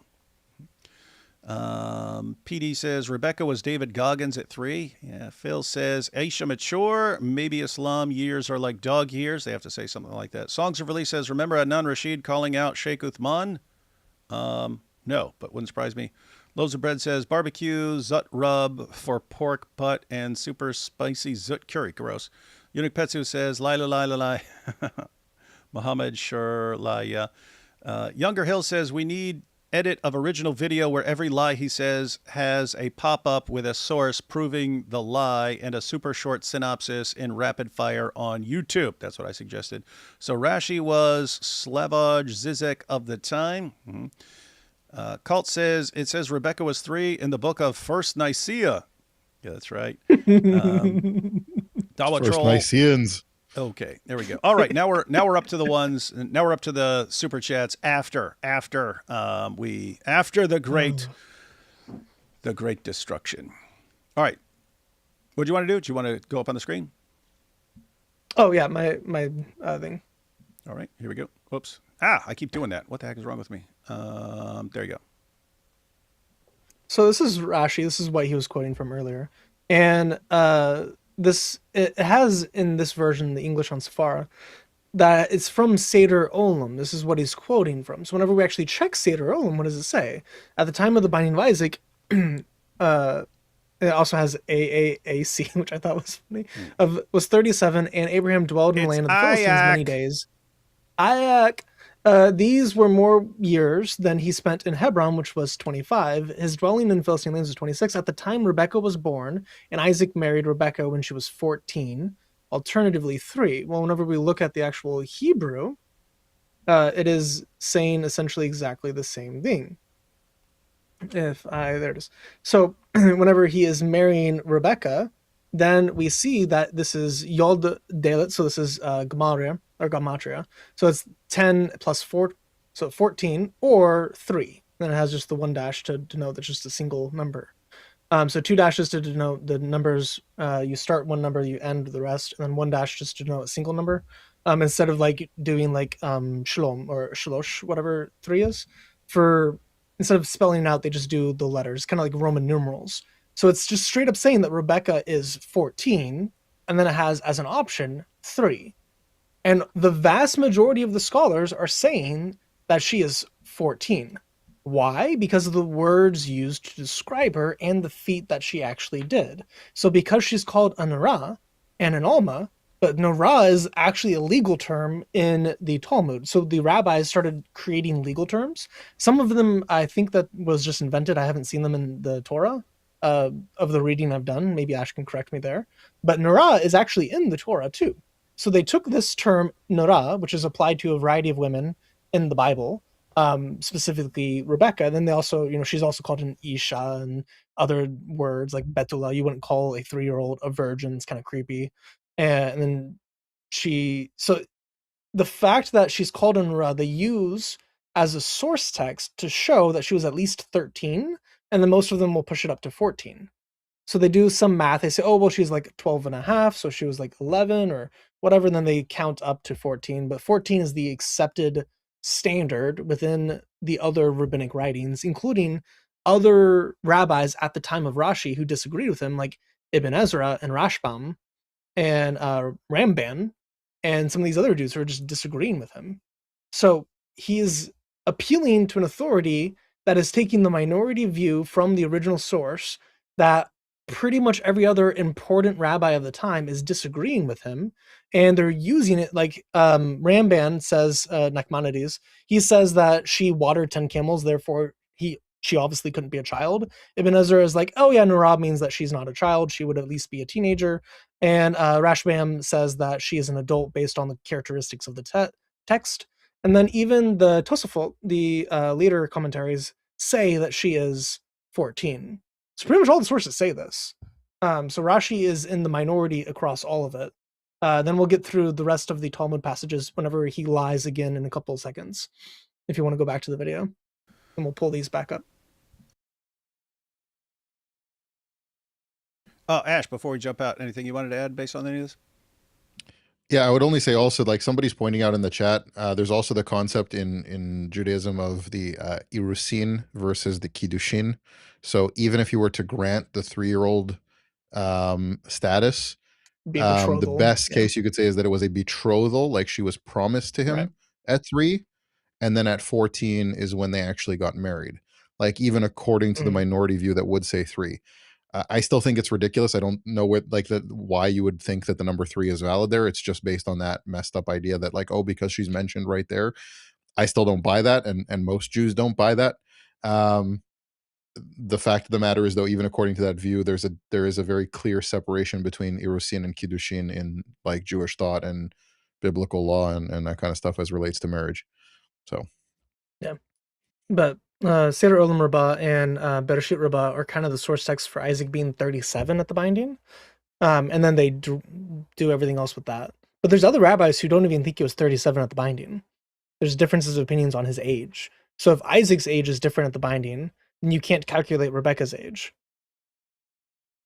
So there's so many ways you can disprove this idea from rabbinic sources.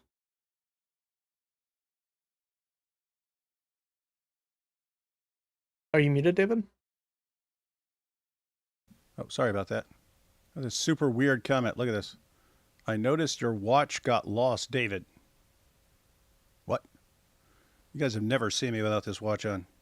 Casio.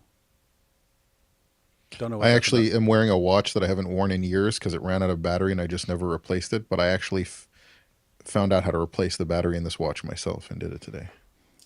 I just get this weird. I just get this weird thing that somehow recharges itself as I move around and stuff like that, and so it lasts forever. Weird stuff. All right, let's jump back into this. I don't even know how we're going to finish this unless he stops lying for long enough to. Let's see. A point here, and I'm going to put these references on the screen. Oh, good. This is not just a Rashi's opinion. It's not like a one-off, like, okay, Rashi was off.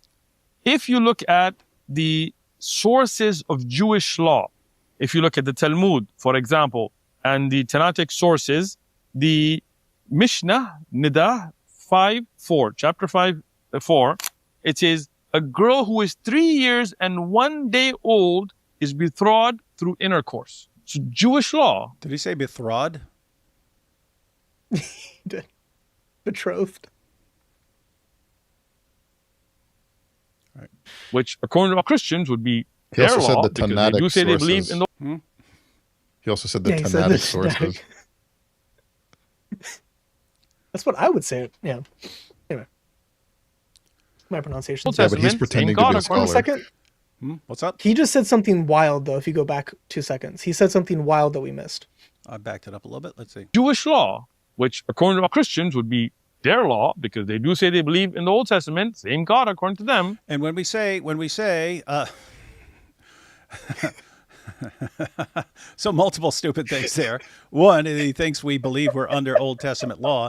Two, that according to him, when we think of Old Testament law that we're under, we're thinking of Talmudic Judaism and all of its interpretations, and we think we're under that. According to Sheikh Uthman, who's telling people about the Bible and Christianity and factual information about the age of Rebekah here. This is he either has no clue what he's talking about or he's a liar. True Israel. Oh yeah, all the goyim for the actual rabbis versus the apostles. Perfect time to plug the shirt. Yeah. Nice. You with them. All right. Yeah, as a Jew who's now a Christian, no Christians are not bound by Jewish law of the rabbis. Sorry to inform you. But Christians will say they believe in Jewish law. Sheikh Uthman says it. Yeah, I think later on he says that Christians have to accept Rashi. Like, let's see. It's just States, amazing. Based on biblical evidences, that a girl who's 3 years and 1 day old is ready not just to be betrothed, not just for engagement, no, for intercourse. As Muslims, we don't believe that. Guys, did you just catch that? He said based on biblical principle. Where? He has not brought up a single thing from the Bible yet. Yeah. Here's the thing, guys. Here's the thing. If a rabbi says something, here, like, big picture of the problem. If a rabbi says something that has no basis in the Bible, I would have no reason to believe what he's saying, right? If he is saying something, if the rabbi is saying something from the Bible, you don't need to point to the rabbi, show me in the Bible, right? In other words, if the rabbi, if you say 3 years, yes, 3 years. Okay, if the rabbi, because Sheikh Uthman just said it. He said, yes, based on biblical principles, you can have sex with a 3-year-old, yes. Okay, you should, if it's based on biblical principles, you should be able to show that. But you can't, which is why he's pointing to the rabbis who definitely don't mean what he thinks they mean. Yeah, I mean, he's also misquoting them, but that's, Yes. So I want to bring up what he just quoted from the Mishnah. Because he is entirely mischaracterizing what's happening. And I have it on my screen. So he did technically quote it correctly. So a girl who was 3 years old in 1 day, whose father arranged her betrothal, was betrothed through intercourse, as the halakhic status of intercourse with that of the intercourse of all other halakhic senses. So what it's saying here is that a girl who has had intercourse after the age of 3 years and 1 day is in the same category as women who have intercourse across the board. Why are they saying this? Well, if they keep reading the Mishnah, it's specifically because of the way the hymen, their view of the hymen. So if the girl is less than that age, younger than 3 years and 1 day, the status of intercourse with her is not that of intercourse in all halakhic senses. Rather, it is like placing a finger in the eye.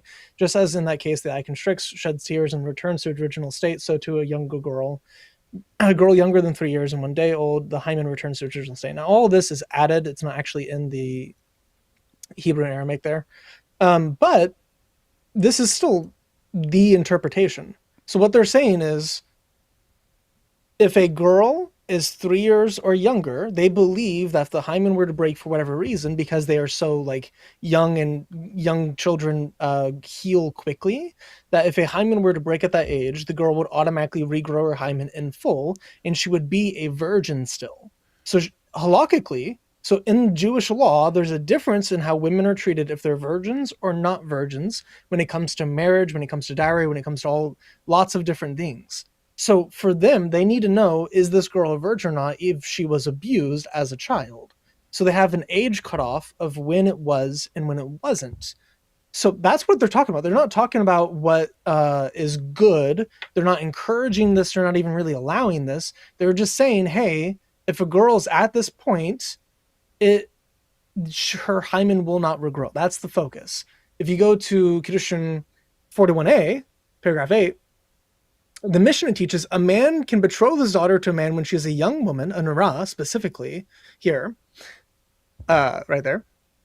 But the Gemara infers when she is a young woman, yes, he can betroth her. When she is a minor, no, he cannot betroth her. This statement supports the opinion of Rav, as Rav Yehuda says, and that Rav says, and some say it was said by Rabbi Elazar, It is prohibited for a person to betroth his daughter to a man when she is a minor until such time that she grows up and says, I want to marry so and so. So it is based on their testimony and their understanding and their maturity if she can be married, and she cannot marry a minor, specifically a minor. So, Nara, you can betroth, which is a young woman, so late teenager, mid-teenager. A child cannot be betrothed in Jewish law. And then you even have in Yevamot 33b, paragraph 12, and the Gemara comments, this too stands to reason from the fact that the latter clause teaches if they were female minors and unable to bear children, then we immediately return them. And if this had been done intentionally, it would be permitted to return a woman who had been engaged in illicit sexual acts with her husband. Gemara comments, this is not difficult and does not disprove the notion that when the act is intentional, even if the act was intentional, those women be returned to their households. This is because the seduction of a minor girl is considered grape, and after grape, a woman is permitted to return to an Israelite husband. So they consider having intercourse with a minor, even if they're married or not married, is bad. So you're not allowed to marry them. And if you do have intercourse with them, it's not good. At no point in time does any of the rabbis of the Talmud advocate for anyone to marry a 3-year-old. Whatsoever, period. I'm not a fan of the Talmud. Surprise, surprise. I'm not a Jew. I don't, even if I was a Jew, I would definitely not be a rabbinic Jew because they disagree with the Bible all the time. This is a lie. What's a lie? What's I in mean, the Talmud he's or Sheikh also- Uthman? Sheikh Uthman. Sheikh Uthman's yeah. lying about them being able to marry 3-year-olds. There's also another layer here, right? So he doesn't understand what the Talmud is. The Talmud is not the Torah, as he said multiple times. Yeah. If you say the oral Torah or whatever, the Talmud is not the 5 books of Moses, as he's insinuating. The Talmud is also broken down by tractates. So there's all these discussions that are going on between rabbis from around the 3rd century to around the 6th century. And they're being compiled, but they're not being compiled in chronological order. They're being compiled by subject matter.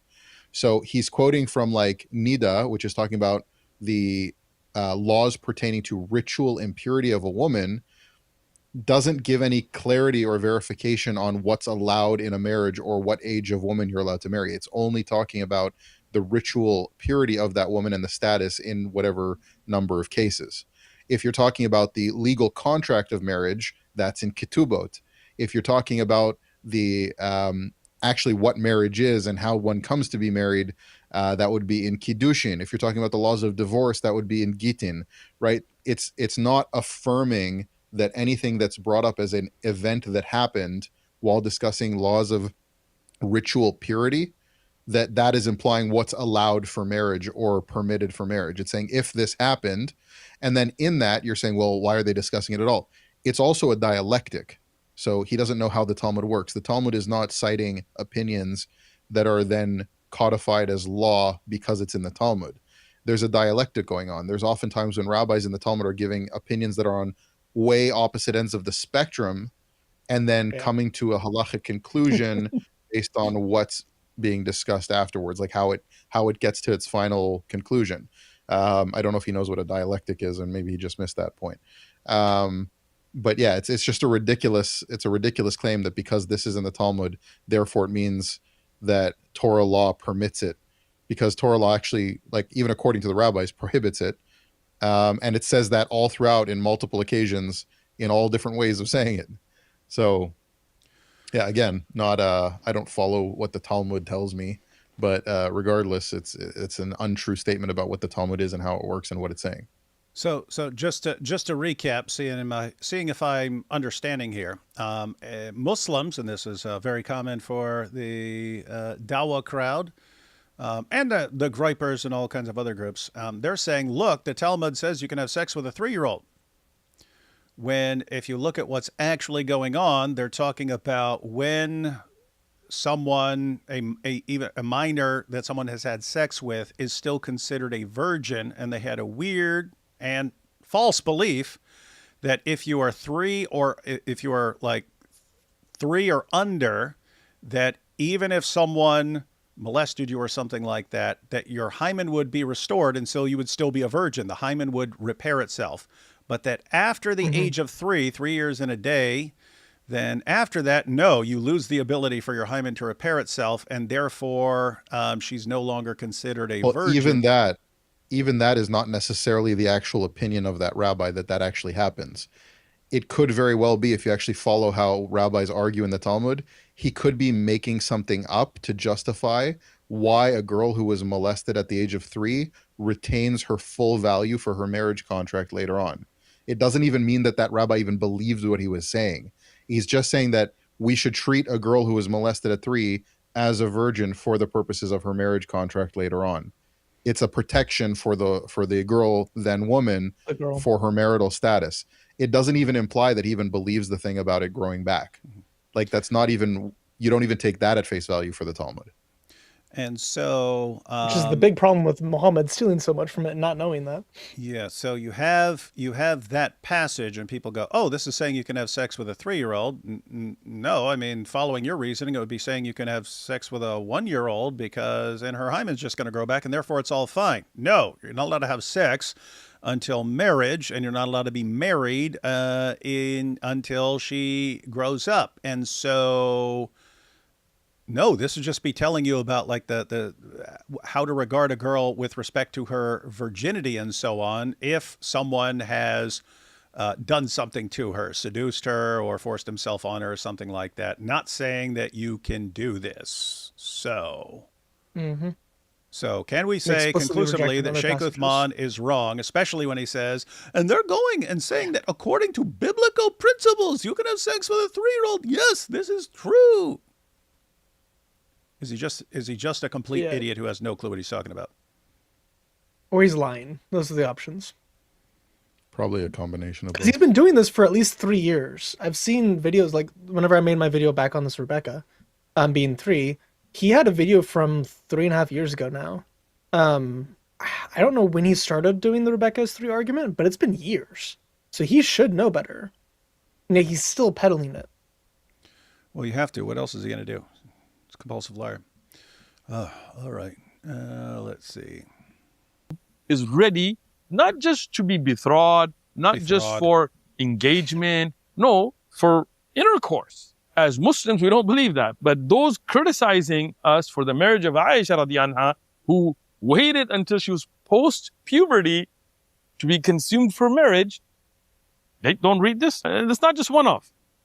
The Talmud discusses and affirms the Mishnah, the Babylonian Talmud, and I'm giving the references all here. He says, betrothed through intercourse ties to 3 years and 1 day old. Another reference here, it shows a girl 3 years and 1 day old. By the way. She's gone past the threshold where she can be married. Many halachic codifiers who codify Jewish law, he wrote, Rambam, Mishnah Torah, chapter 3, it says if she is 3 years and 1 day old, she may be in relations with her husband with the father's consent. And then the next reference here again, 3 days and 1 year old, and so on and so on. So this is not that Rashi had a one-off. This was the most fundamental commentary, scholarly work on the Old Testament, saying that according to the Old Testament, she was 3 years old. And then Jewish law was made off of that, where they said 3. I'm not saying every Jew took this view. I'm not saying that there weren't scholarly discussions, but this view did exist, no doubt. He just said this view did exist. Yeah. This view did exist. It did exist. There was like 6 people in history. It existed. Therefore, this is what Christians are bound by. Now we get some Christians that say, oh, but no Christian ever said that she was prepubescent. And they go on about, well, she brought water out for the guests. Now, listen to this rabbi. He will tell you that, yes, she brought water for the guests. And she was 3 years old. According to rabbis themselves. Listen to this. A marriage of Isaac and Rebekah. Isaac was decades older than Rebekah was. How did that work? Well, 2 things. Number one, the maturity of those times are much different than now. Even Rebekah was only 3 years old when she got married. A 3-year-old then was equal to, who knows, probably a 20-year-old today. The maturity level was much higher than it is today. It was not. Okay, guys, he sounds like an idiot to me unless you have some awesome interpretation that I'm not aware of. A 3-year-old is equal to a 20-year-old that time. But I guess he's a rabbi, so we have to go with it according to Sheikh Uthman and Muslims everywhere. Do you know what it was like growing up in the Jewish community, even as an Orthodox Jew, and listening to rabbis who would say stuff like this, and you're sitting with your friends like, the shit is this guy talking about? I can imagine. And I guess the comparison would be, there are all sorts of like wacky pastors out there and stuff with like saying some like really weird, dumb, off the wall stuff. It would be like just playing a clip of some weird pastor and then saying, you see, this is what Christians have to believe. But this is even more off the wall because it's a modern Jewish rabbi saying something that we can't see any real basis for it. And yet we're supposed to go along with this. And guess what? Sheikh Uthman's fans, they're like, wow, this is so powerful. This is the proof. Do you know what the ironic part about this is? This rabbi undercuts Sheikh Uthman's argument because he says that Rebekah was a grown woman at the age of 3. So he's not saying that she was a child when they got married. He's saying that she was a grown woman when they got married. She just so happened to chronologically be the age of 3, but she was physically the age of 20. So he is saying that she was an adult. He just like, I don't know how he squares that in his mind, but in his mind, he's saying that she's an adult, basically, doing these things, getting married. So he is advocating for literal child marriage with Aisha, and he uses a rabbi that is advocating for adult marriage, but calling it child marriage. So it doesn't even work for his argument. I mean, look at the guy. He's talking into a headset mic and holding a mic at the same time. Like, there's no logic going on in this video. But you have to believe everything he says. So stupid. Hey guys, if you want to see stupid. more of the fruit of dawah, here you have it for the 7,000th time. Allah, only amazing God says, what about Lot having sex with his daughters? Oh, in Christianity, is nothing wrong with that. Allah, only amazing God. It was Prophet Lot. Allah, only amazing God. Do you have any idea how many layers of stupid this is? Right? So one, you're bringing in the idea that Lot is a prophet because he is in Islam. We don't believe he's not a prophet in the Bible. He's Abraham's nephew. That's his big role. He's Abraham's nephew. Do you think Christians believe do you think that Christians believe everything Abraham's nephew did is good? One, would you don't even believe that about Abraham? Yeah. Would you believe that anything we believe a prophet did, we believe is good? If so, that's stupid belief number 1. Stupid belief number 2, that we believe Lot is a prophet. Stupid belief number you could just go down the list of how dumb this is. Explain to us why you would say, is this okay? In Christianity, there's nothing wrong with that. Why would you think that we would affirm what happened? Keep in mind, Lot was the victim in the story. It was his daughters got him drunk. Why? Because if you read, they thought the rest of the world had been destroyed. They said there's no one else left, so we have to repopulate the earth. And if you really, that's just if you actually read the passage. If you really want to understand things, what you see is Abraham keeps trusting God. Lot tries to take the most convenient, easy way. And the story is about how that leads you on a path to where you end up in Sodom, right? You keep doing that, you end up in Sodom. And then it's also about how your children will start following you, trying to figure out things that Abraham's just like, hey, whatever God decides. And matter of fact, when Abraham and Lot are parting ways, Abraham says, you pick any way you want, and I'm just going to trust God for the rest. So Lot picks the easy way. He says, ooh, this is a really good place. And he goes down towards Sodom. And so he takes the easy way, ends up in Sodom, but he's still a pretty good guy in a bad place because he keeps taking the easy way. And then guess what? Then his daughters start kind of doing the same thing. We have to figure this out on our own, and we have to do this. And so and then the offspring, the children that are produced by that, they become the enemy. They become the enemies of the Israelites. And so it's like, this is what happens. This is what happens when you keep taking the wrong path. You guys don't see any of that because you're just, what? You just, do Christians believe that's fine? And you sound like freaking morons every single second. Why doesn't it bother you that you sound this stupid to everyone? Oh my goodness. Even Rashi doesn't say that's okay. Wild stuff. The Ben-Ami is like basically the incest baby is kind of what his name means. So one of the kids is like the kid of my father, or like anyway. Interestingly, that passage is also teaching reaping what you sow. So Lot wanted to throw out his daughters for them to get raped by the angry mob, and then later on he is raped by his daughters in the cave. And then Sodom and Gomorrah, they're sowing all of this destruction and evil and all that, then God literally destroys them. So it's reaping what you sow. It's an object lesson in treating people the way you want to be treated. And it's legitimately sad that Muslims can never learn any of this because they have this like superficial, my only understanding of anything is what I heard from a Dawa guy who doesn't understand anything else, but we just listen to him anyway. It's like, so like this just, it destroys your brain, guys, and you can't get away from it. You're like addicted to lies. I have a little girl 3 years old. That wasn't the case at all. Even physically, she went through the water for all the camels. So she was a little girl 3 years old. How could she throw a little girl? So physically, she was certainly much stronger, and spiritually, and her maturity level was much stronger than the 3-year-old today. We can't compare it. That's number one. Number two, So he's disagreeing the whole with idea of marriage was a lot different than today by many people.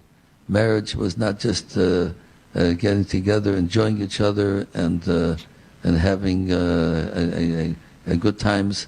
Those times, good times means getting together, serving God, having a family that's going to be a family of Torah and abiding by the laws of the Torah.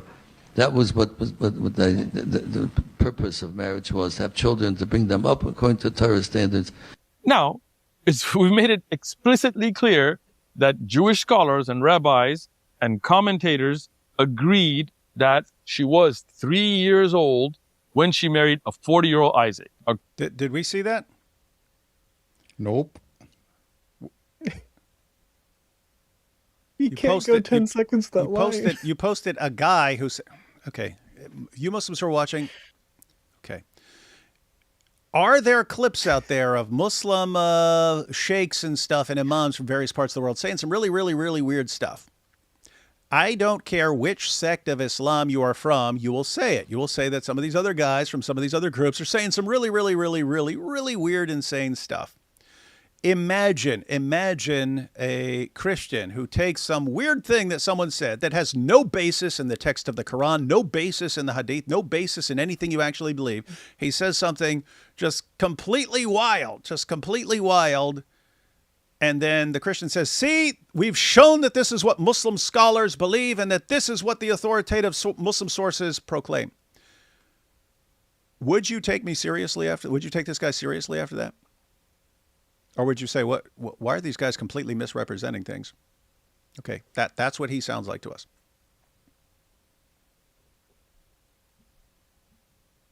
You guys have some insane stuff in your sources. I mean, insane.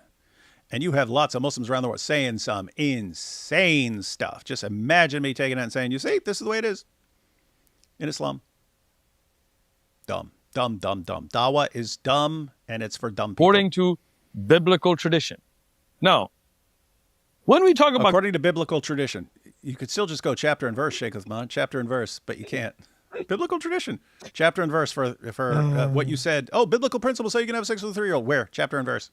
You're a liar, dude. I've been to prison. I've never met a liar who lies as much as Sheikh Uthman. Never in my life, ever, period. And the more you lie, the more popular you become in Dawa. Christians, they say, oh, no Christians ever held this view. Really? Let's look at your screen. Baby Becky, a work written by Dr. William Ann Bailey. Dr. William Ann Bailey, professor of Hebrew and Aramaic at the Christian Theological Seminary. She is a professor, a PhD, who teaches at a Christian seminary And she wrote this, and I'm putting this scan on the screen where she shows that Rebekah was a prepubescent child according to Christian sources. According to Christian sources, Yeah.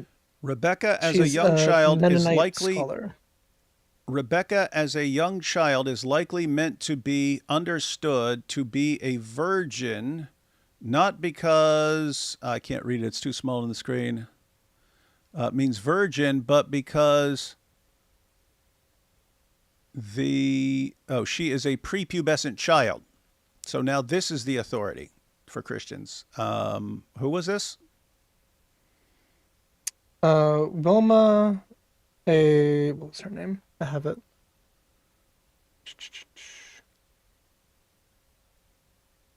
Hold on. Let me just go up to the top of this document. Wilma Ann Bailey, Baby Becky, Monarchy and Prepubescent Marriage in Ancient Israel. So in this work, he's actually mischaracterizing her work as well. But she is a Mennonite scholar in not UC Berkeley, the whatever Bible school he mentioned. Then he also mentioned someone else and then mischaracterizes that person. But in this work, she actually goes through a bunch of ancient works and describes what the Greeks and the Jews and so on talked about the age of menstruation. And she says for the vast majority of them that it's actually like 25 to 26 years old before they actually were doing it back then. So she's actually given a case throughout the whole paper that the typical pattern of normal first period is anywhere from 18 to 21 in history. And then she says even in Leviticus assumes that 20 to 59 are the childbearing years. So from her perspective, what prepubescent is, according to the rest of her paper, is like a 20-year-old or an 18-year-old or a 16-year-old. And she doesn't give an age. He's insinuating that she's agreeing that she's 3. She doesn't. She doesn't give an age as to how old she thinks Rebekah is. She seems to think that she's a teenager, but she is pushing puberty way into the late teens to early 20s for the rest of her paper. So you very well could say she's 16, and she might agree with that. So he's mischaracterizing this Christian scholar, and then he lies about the next dude and says that he's a Christian when he's a Jew.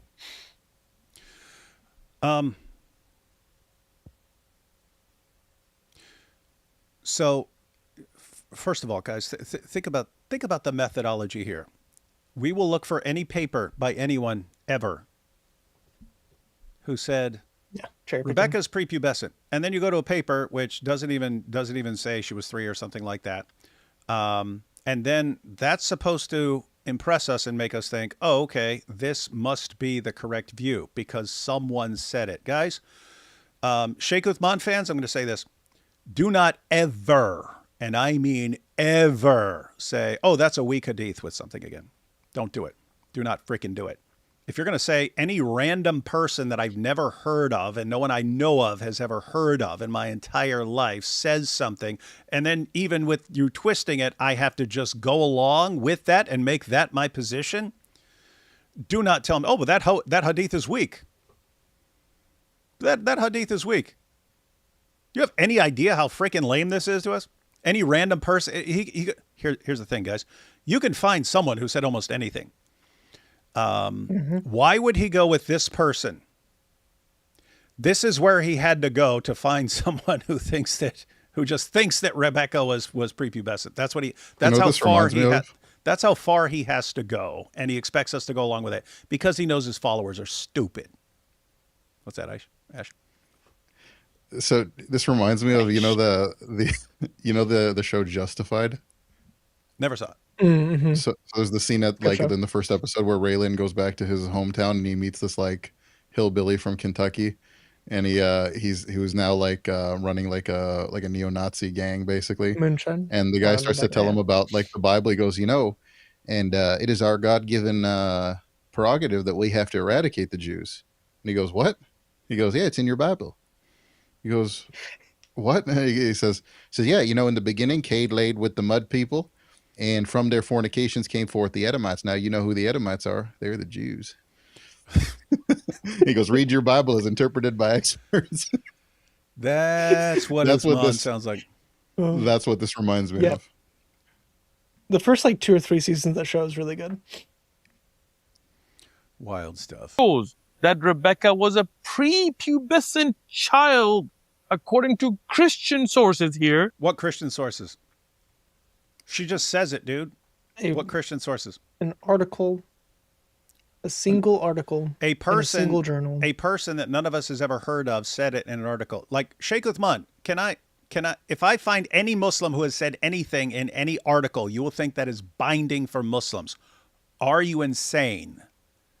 You know you wouldn't do that. So you know what a liar you are, man. You will know it. You just know your fans are too stupid to realize it. But we're going to have to teach you, dude. We're going to have to teach you.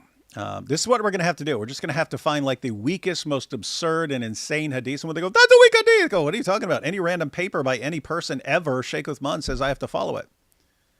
This is so stupid, guys. When she married Isaac.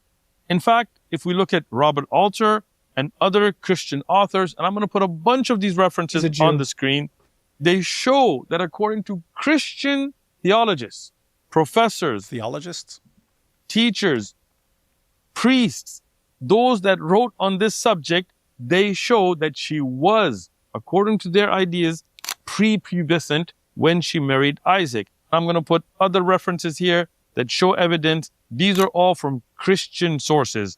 And you can go ahead 2 yourself. Jews and 1 Christian. 2 Jews and 1 Christian. Robert Alter. Yeah. Robert Alter is a Jewish scholar in the Jewish Studies Department at UC Berkeley. And she quotes him, but because a Christian quotes a Jew, he thinks the Jew is a Christian because he didn't do any research whatsoever on what he said in the video. This is Dawa, guys. Look at the Journal for Interdenominational Theological Center, and you can look at the references yourself. The Journal for Interdenominational. What do you think when Muslims say this? What do you think are the odds that even one of their followers are actually going to go look up anything? Pretty much zero. They only say this to make themselves sound confident, hoping that no one actually goes and looks up anything.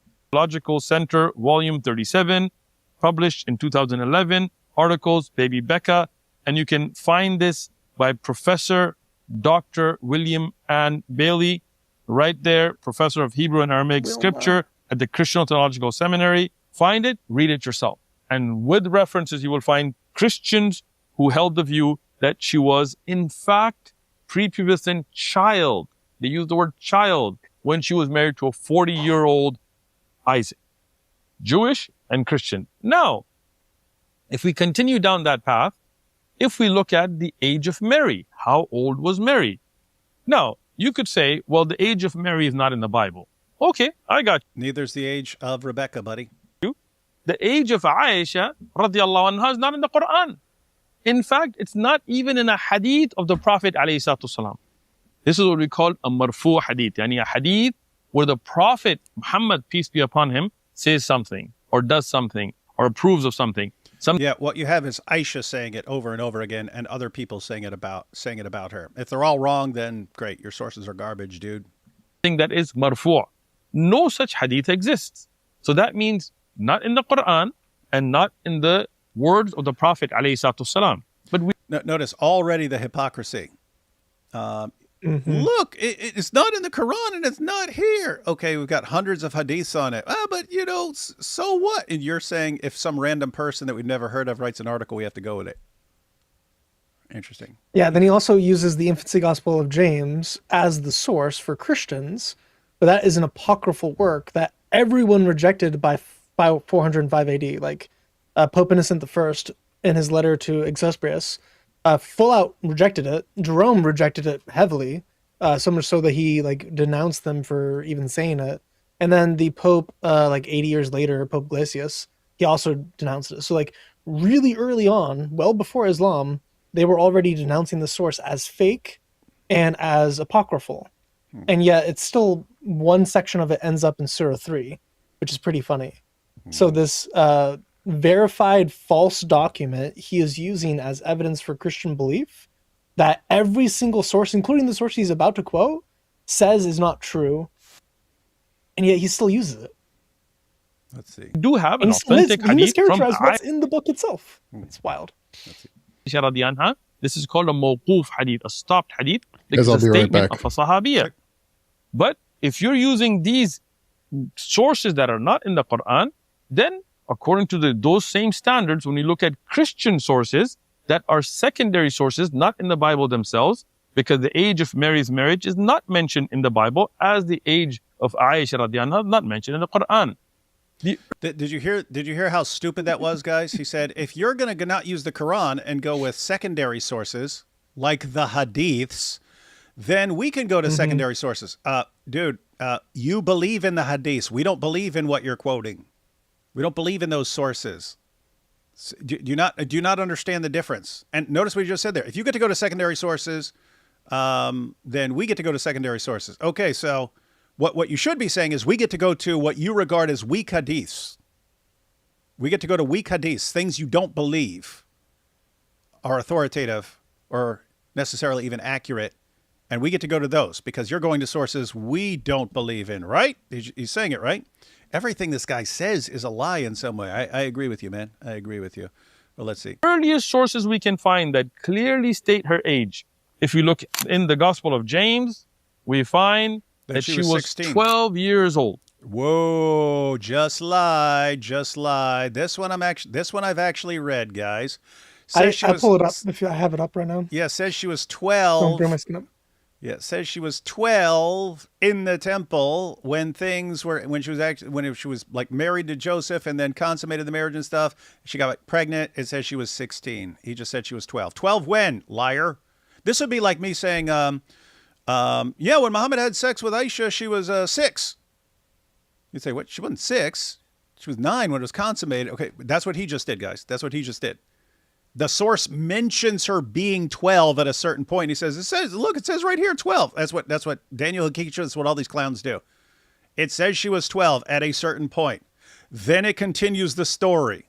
When she actually is married and becomes pregnant, it says she's 16. They don't say that. At least I don't think he's going to say it. He doesn't say it, does he? Nope.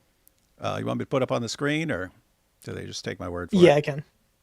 All right. I'll put up on the screen, then also show the Catholic Encyclopedia because he's about to go over that. So we'll just preempt that at the same time. And that's the last thing I have to show tonight. All right. So, he's going to go to the Catholic Encyclopedia too? Dude, Yeah, that's I like have that pulled up already. 2015, man. Yeah, but I have, and it still doesn't agree with them. Wait, the So I have same that pulled Catholic up as well. Encyclopedia that says we don't know how old she was, and these are just what's it call them? Dreams or something like that about knowing the age. Apocryphal. Okay, here we go.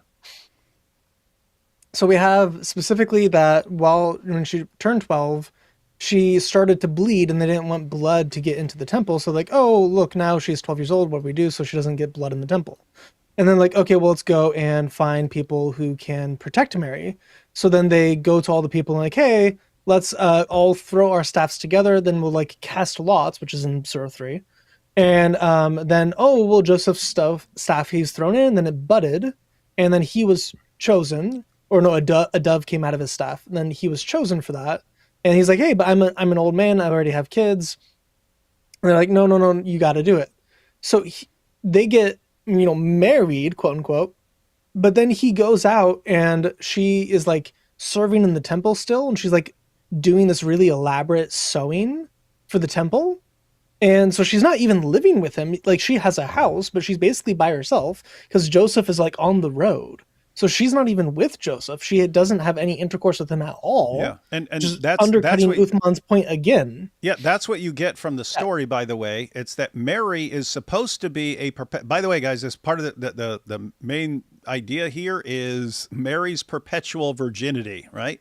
And I was going to say, does he not know what Catholics believe about that? Yeah, and so it's so Mary was selected to be kind of set apart for God, but they realized someone needs to take care of her. She can't live in the temple anymore, so we need someone to take care of her. And it's funny because they're like, the lot falls to Joseph, and Joseph's like, dude, they're going to think I'm a freaking creepy old pervert if I marry this young girl.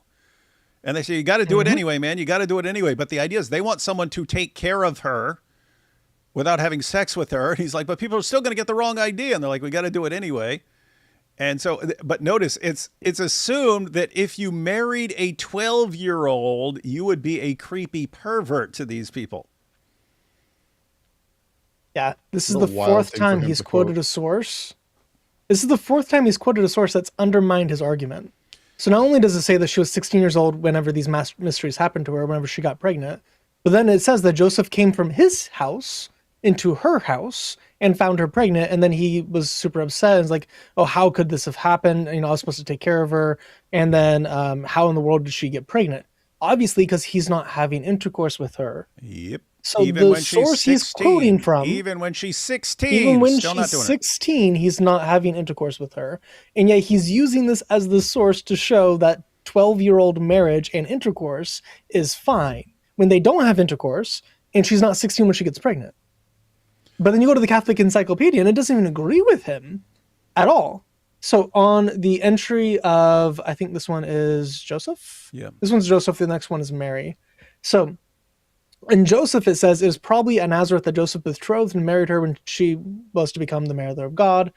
And when the marriage took place, whether before or after the incarnation is no easy matter to settle. And on this point, masters of exegesis have at all times been at variance. Most modern commentators, following the footsteps of St. Thomas, understand that at the epoch of the Annunciation, the Blessed Virgin was only affianced to Joseph. They were only betrothed. St. Thomas notes this interpretation suits better all the evangelical data, which I agree with, which also be why she's not ever virgin, but, you know, different debate.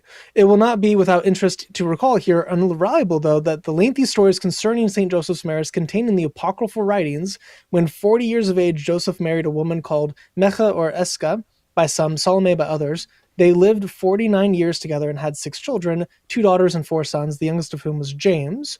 A year after his wife's death, and the priest enunciated through Judea that they wished to find in the tribe of Judah a respectable man to espouse Mary. Then 12 to 14 years of age, Joseph, who was at the time 90 years old, went up to Jerusalem among the candidates. A miracle manifested the choice of God, made Joseph. And 2 years later, the Annunciation took place. So now this is 16. You already get that? These dreams 12 at to St. Jerome 14. Styles. 12 to 14, and then 2 years later, which would put her at 16 from the 14. And then these dreams in St. Jerome styles them, from which many a Christian artist has drawn his inspiration. And then it keeps going. They are without void of authority. They're void of authority, guys. It is crazy. Void of authority, apocryphal, unreliable. Then you get to the Mary one, and it is exactly the same thing. So you still get that when she was 14, I think, what was it? Yeah, here it is. No. Here it is. In the apocryphal writings, to which we referred in the last paragraph, state that Mary remained in the temple after her presence in a presentation in order to be educated with other Jewish children. There she enjoyed ecstatic visions and daily visits of the holy angels. When she was 14, doesn't even mention 12 here, the high priest wished to send her home for marriage. Mary reminded him of her vow of virginity, and in his embarrassment, the high priest consulted the Lord. Then he called all the young men of the family of David and promised Mary in marriage to him whose rod should sprout and become the resting place of the Holy Ghost in form of a dove. It was Joseph who privileged in this extraordinary way. We have already seen that St. Gregory of Nicaea, St. Germanus of Constantinople, and Pseudo-Gregory of Nicene seem to adopt these legends. Besides, the Emperor Justinian allowed a basilica to be built on the platform of the former temple in memory of Our Lady's stay in the sanctuary. The church was called the New St. Mary, and so as to distinguish it from the Church of the Nativity, it seems to be the modern Mosque El Asq. On the other hand, the church is silent as to Mary's stay in the temple. St. Ambrose, describing Mary's life before the Annunciation, supposes expressly that she lived in the house of her parents. All the descriptions of the Jewish temple, which can claim any scientific value, leave us in ignorance as to any localities in which young girls might have been educated. So this doesn't exist in archaeology. Josias' stay in the temple till the age of 7 does not favor the supposition that young girls were educated within sacred precincts. Again, we have no archaeology for this. For Joas was king and was forced by circumstances to remain in the temple. What 2 Maccabees 3:19 says about the virgins were also shut up does not show that any of them were kept in the temple buildings, so they were not temple virgins. If the prophetess Anna said not to have departed from the temple by fasting and prayer and serving it day and night, we do not suppose that she actually lived in one of the temple rooms. So again, not like Mary. As the house of Joachim and Anna was not far distant from the temple, we suppose that the Holy Child Mary was often allowed to visit the sacred buildings in order to satisfy her devotion. So this is the not at all.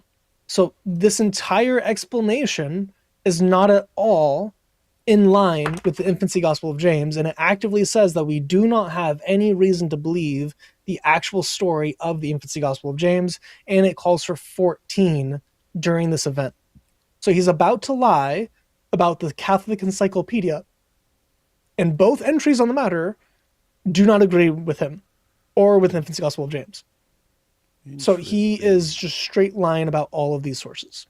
Oh yeah. Well, to be fair, he is a chronic compulsive liar, but it's crazy because he's been corrected on that over and over again. I posted videos going through that and so on. He's still saying it, and that just means he just doesn't care. He just doesn't care. All right, let's finish this video. Let's see. 12 years old. The Catholic Encyclopedia and other books have also... Do you see what he just did, guys? He opens it up and says she was 12 years old. Yeah, it lists her as 12 years old when she was in the temple. When she becomes pregnant, says she was 16. He makes it sound like everything was at 12. And again, the story's about how she never had sex. I want to show you another work, Historia Josephia Fabria Lingeraria.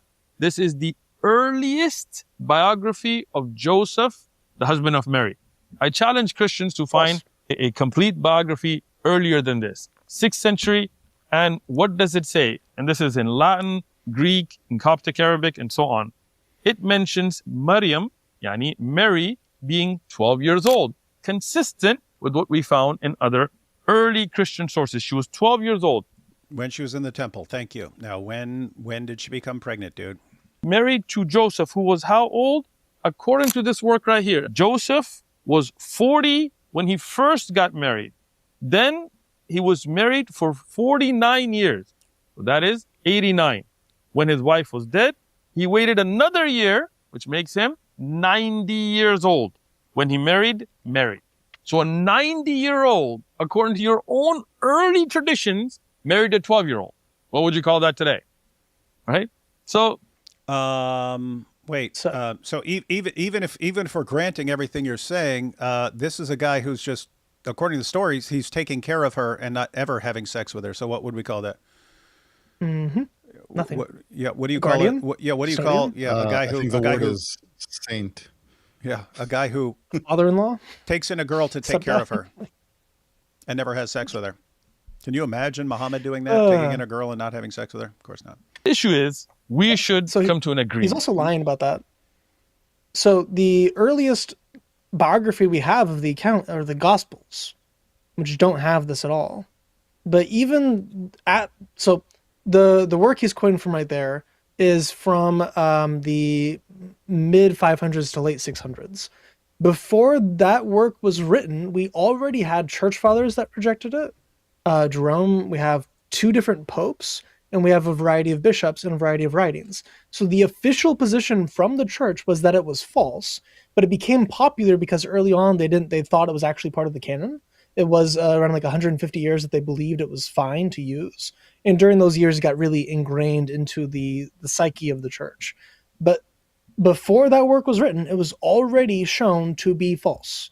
And they were commanded to stop using it. But because it was already like pop culture to believe in that story, it was in this biography. But the literal authorities, the popes, would have disagreed with the author who wrote that. So why use it? Why quote it? Because how they work is they decide what they want to be the case, and they go out and cherry pick anything they can twist into agreeing it. And it doesn't matter if it's something we don't believe in. It doesn't matter. None of that matters.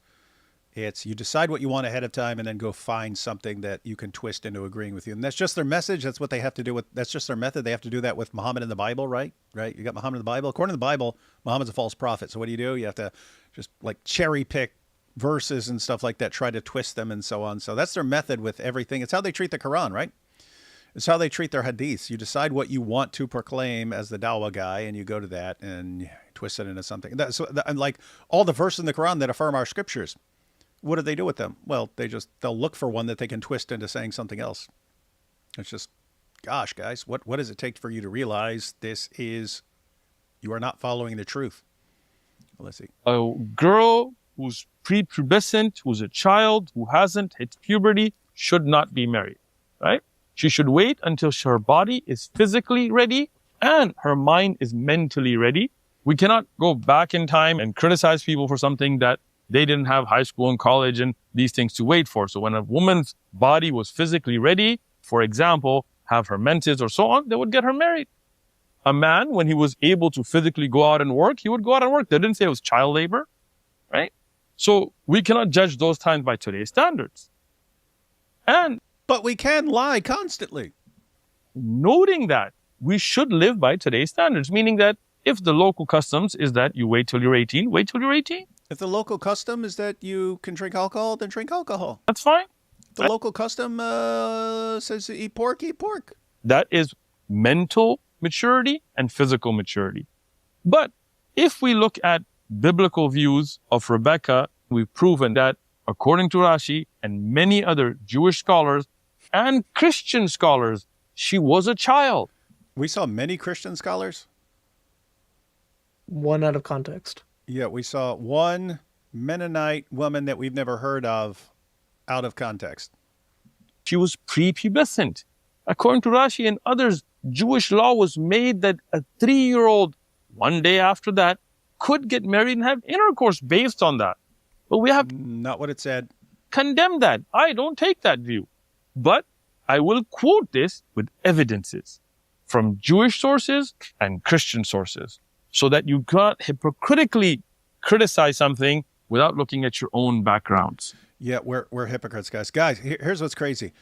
You could grant literally every single lie he told. You could grant it all, right? You could say, Rebekah was 3 when Isaac married her and so on. Would we be hypocritical for condemning Muhammad, the pattern of conduct for Muslims, having sex with a 9-year-old? No, we'd say Isaac was wrong and we'd say Muhammad was wrong.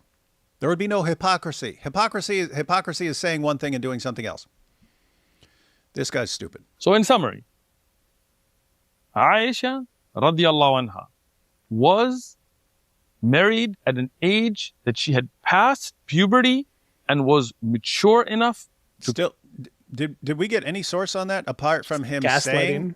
Yeah, apart from him saying that it's in the sources and then the actual sources that he named? Because he said hadith and he said Ibn Hajar al-Asqalani. Both of them say prepubescent.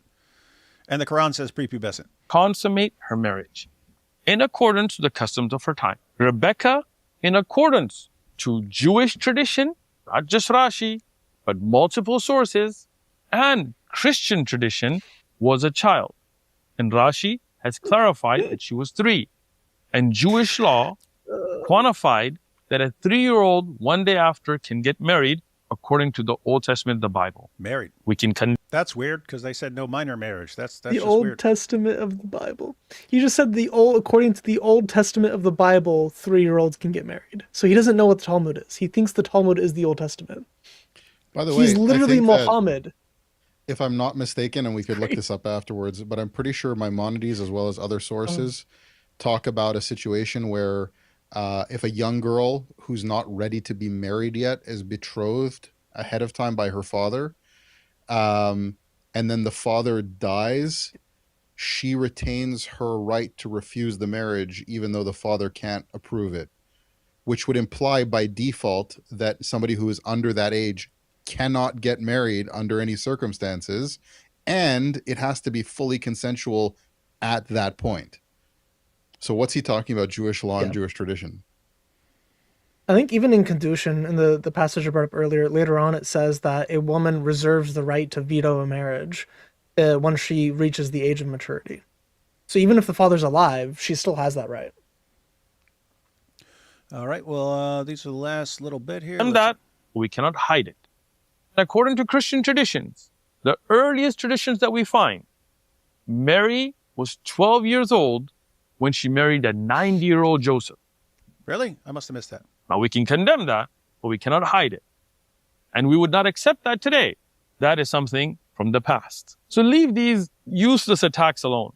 The Islamic belief is clear The Islamic Aqidah makes sense. One God, one creator that sent the prophets with the And he sends people to defend it who do nothing but lie, because, that proves that Islam is the truth. same message, never said to worship men and never confuse three and one. The Islamic belief is so pure that you have nothing you can debate with except to bring up these false allegations against the Prophet, peace be Nothing we can debate with. Why are you running from God logic, man?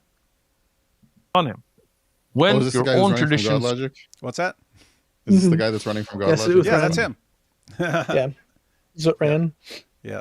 All right, last couple seconds here. so much worse than that, which you hide. Leave those alone, have fruitful discussions, learn about the Islamic belief, accept the truth of Islam. Don't hide behind slander you cannot prove. Well, that was all super powerful, guys. Super powerful. It's very ironic that he ended with "Don't hide behind slander you can't prove." His entire presentation was lies, and this is just absolutely insane. Oh my goodness. Oh gosh, need to go take a shower after watching Sheikh Uthman. It's disgusting. Ugh, grimy. Take these last super chats and then give final thoughts on anything. Issa, stop making the stream cut out. That's from earlier, right after that. Even if she was 3 years old, it stated 20 years passed before she had a child with Isaac, which she would at least be, which we should be at least 23 years old. Just paying my jizya to Isa, don't know how to spell his name. Jizya to the Muslim guy. Jizya to the Muslim guy. Fairu really thinks that repetition equals truth. That's a problem in dawah. Anyone who says anything is basically that's the proof. I just can't trust a religion that encourages its adherents to lie. A religion that describes its God as the greatest of deceivers. Yeah. Notice the implications. Notice the consequences that has on the community. Uthman got lost on derivatives in his age calculus. It makes sense Muslims think that Christians follow the Talmud because Muslims claim no prophet came between Jesus and Muhammad, yet they follow Jewish laws that became established post-Jesus ascension. That sounds exactly like what Chris here says. Mm-hmm. Rashi used the magic disappearing Taurat. Checkmate. Oh, yeah. Let's see. Sorry, but according to Islam, I'll need at least 3 women to come to an agreement. There you will. Whatever super chat we abrogate or YouTube causes to be forgotten, we bring one better than it or the like thereof, except the ones eaten by a sheep. Some people may not get that. Those who are familiar, they know what that's about. Do a video. Which dawah lie the best per minute? Oh yeah. Hey, you should pick like 3 or 4 different videos, like a hijab video, a Sheikh Uthman video, an Ali Dawah video, and have a lie counter and compare and see who lies the most per minute. That would be funny. Desperado, why don't you come to your senses? Sheikh Uthman. That's good. I found some random Redditor on a Christian subreddit that also believes Rebekah was 3. So you see, Christian sources agree. By the way, it's a little side problem. So many dawah clowns can be telling you something and you don't question it and you just think they're telling you something accurate. And it's not. LCUT 6395, authentic, right? I don't know. What is that? Just check real quick. See what pops up. LCUT. I'm really concerned that Uthman is bethrottling so many children. Yeah, why you bethrottling all those kids, man? Quit bethrottling all those kids, man. And letting them be consumed in marriage. Let's see. Citation, Al-Suyuti 3 refers to a narration of Imam Al-Suyuti's tafsir, often associated with work, blah, blah, blah, blah, blah. Which claims Prophet Muhammad will marry... Prophet Muhammad will marry Mary, mother of Mary. Jesus, and Asiya, wife of Pharaoh, in paradise. Yeah, scholars generally consider these narrations weak or rejected. Too late! It's you don't get to say authentic. That anymore. Yep, That's and you can't Islam question believed. it. You can't question it, or you're a hypocrite. It would Muhammad be nice. gets all the best versions of history, according to that. Yeah. It would be nice if Muslims who claim to have read the Bible actually took the time to understand what the Bible actually says. No chance. Isn't Aisha a primary source for her own age? Yeah, that's why he's like completely, oh, it's not from Muhammad. It's not from Muhammad. Well, Aisha telling her own age, yeah, I don't know why you wouldn't trust that. Most egregious liar, Uthman or Malik? Uthman. Malik is willing to snitch and tell the truth.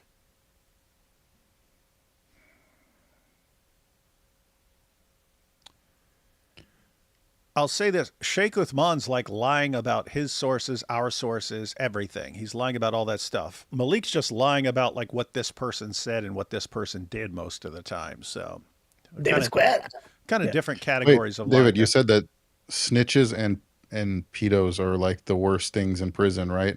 Yeah. But what if you're snitching on the pedos like Malik does? Well, he might be one and he's also a snitch. So he might be both categories.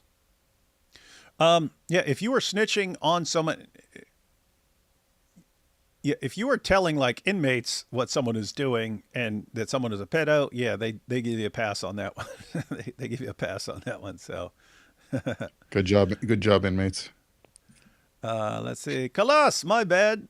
Kalas, my bad. Yeah, it's Sheikh Uthman. Wow, the mental gymnastics this guy uses, the whole argument just to justify their false prophet, skeet be upon him. That is the issue, guys. This is all, why are they doing this? Why are they lying about the Bible, lying about scholars, lying about prophets and so on? Why? All to defend the most obvious false prophet in history. Untruth Man said, consumed in marriage. His English is as good as his Arabic. Yeah, I heard his Arabic sucks. Rebekah is 3 because that's why. Islam's logic. That's right. Rebekah was 3 because we need her to be so we can defend Muhammad. Quran 65:4 recognizes prepubescent remarriage. Tried sending a perfect hadith earlier and YouTube rejected it. Lol. Yeah, and guys, keep in mind that is prepubescent remarriage. It's a girl who's already married, even though she's prepubescent. And how long does the prepubescent girl have to wait until she's remarried? Absolutely sick stuff. And they try to saddle us with this nonsense so they can feel better about their fake prophet. Oh, disgusting. All right, guys. Final thoughts or anything you want to share? Anything you want to point people towards? Anything you got coming up?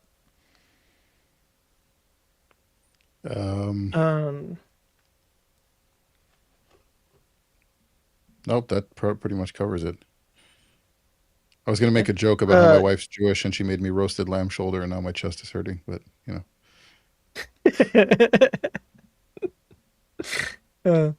I have a bunch of stuff on the Talmudic Dilemma coming out soon.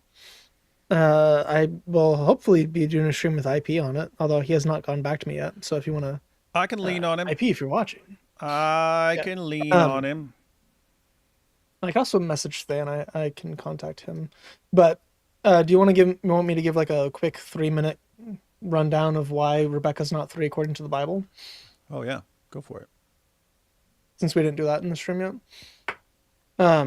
So basically she's called only words that are used of older women, such as Nora, Alma, Beltua, Isha.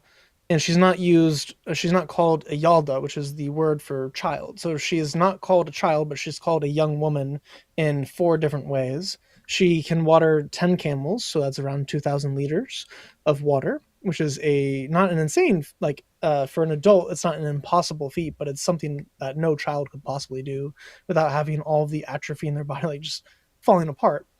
She's also veiling, which is a practice of women who are pubescent, who are wanting to veil themselves before their husbands. So she decides to veil at that moment in time, which is not something that she would be doing. She has a nurse, which wealthy women at the time would have nurses to help with their children. Not that she herself needed a nurse, but that since she was going to have kids, she needed a nurse. And then her son stayed with a nurse for many decades after. So even after Rebekah died, he was still with his nurse, indicating that the nurse was around the same age as Rebekah, not significantly older, not old enough to take care of her. That wouldn't work whatsoever. She could make the own decision that she wanted to marry him, and she was able to go do chores on her own without a chaperone. All of that would show that she was an adult, not a child.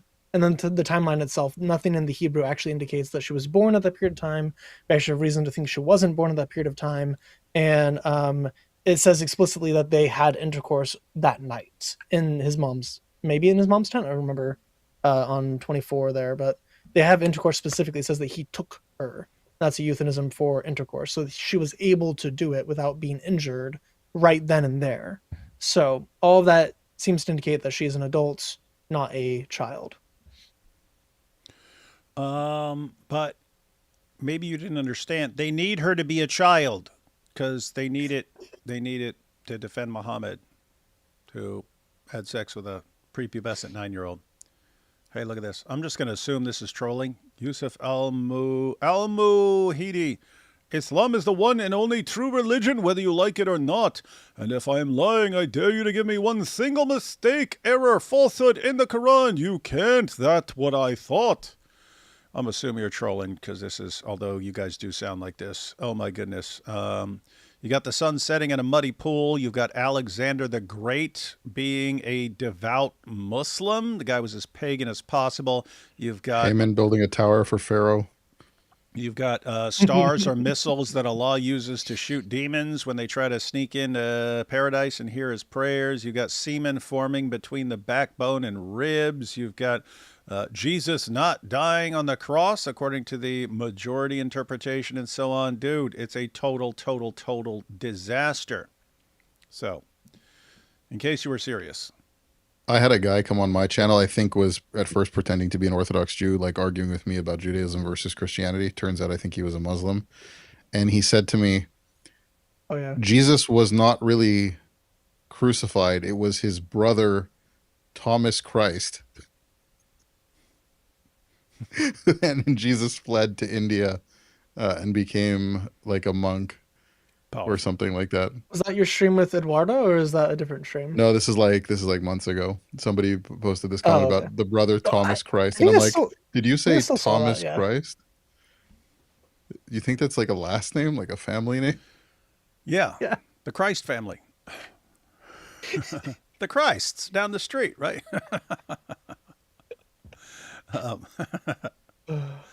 Oh yeah, good family name. Yep, they were all. There was Joseph Christ, Mary Christ, yeah, the whole Christ family. Awesome stuff. James Christ. All right, everyone. Thanks for watching. Took longer than I thought, but that just happens with some of these Dawa videos where it's a lie every 5 seconds, and you and you barely scratch the tip of the iceberg with all the lies these guys tell. All right, guys, see you all tomorrow. Lord willing, we'll start going through Lady Logic, Christina's debate against 12 Muslim women. Definitely want to check that out. Catch you all later. Oh, by the way, side note, links to Chris's and Ash's channels are in the description, and got a link to Chris's video on the Talmudic dilemma. You want to like that, watch that, share that, and yep, check out the channels, guys. These guys have a lot of content. All right, catch y'all later.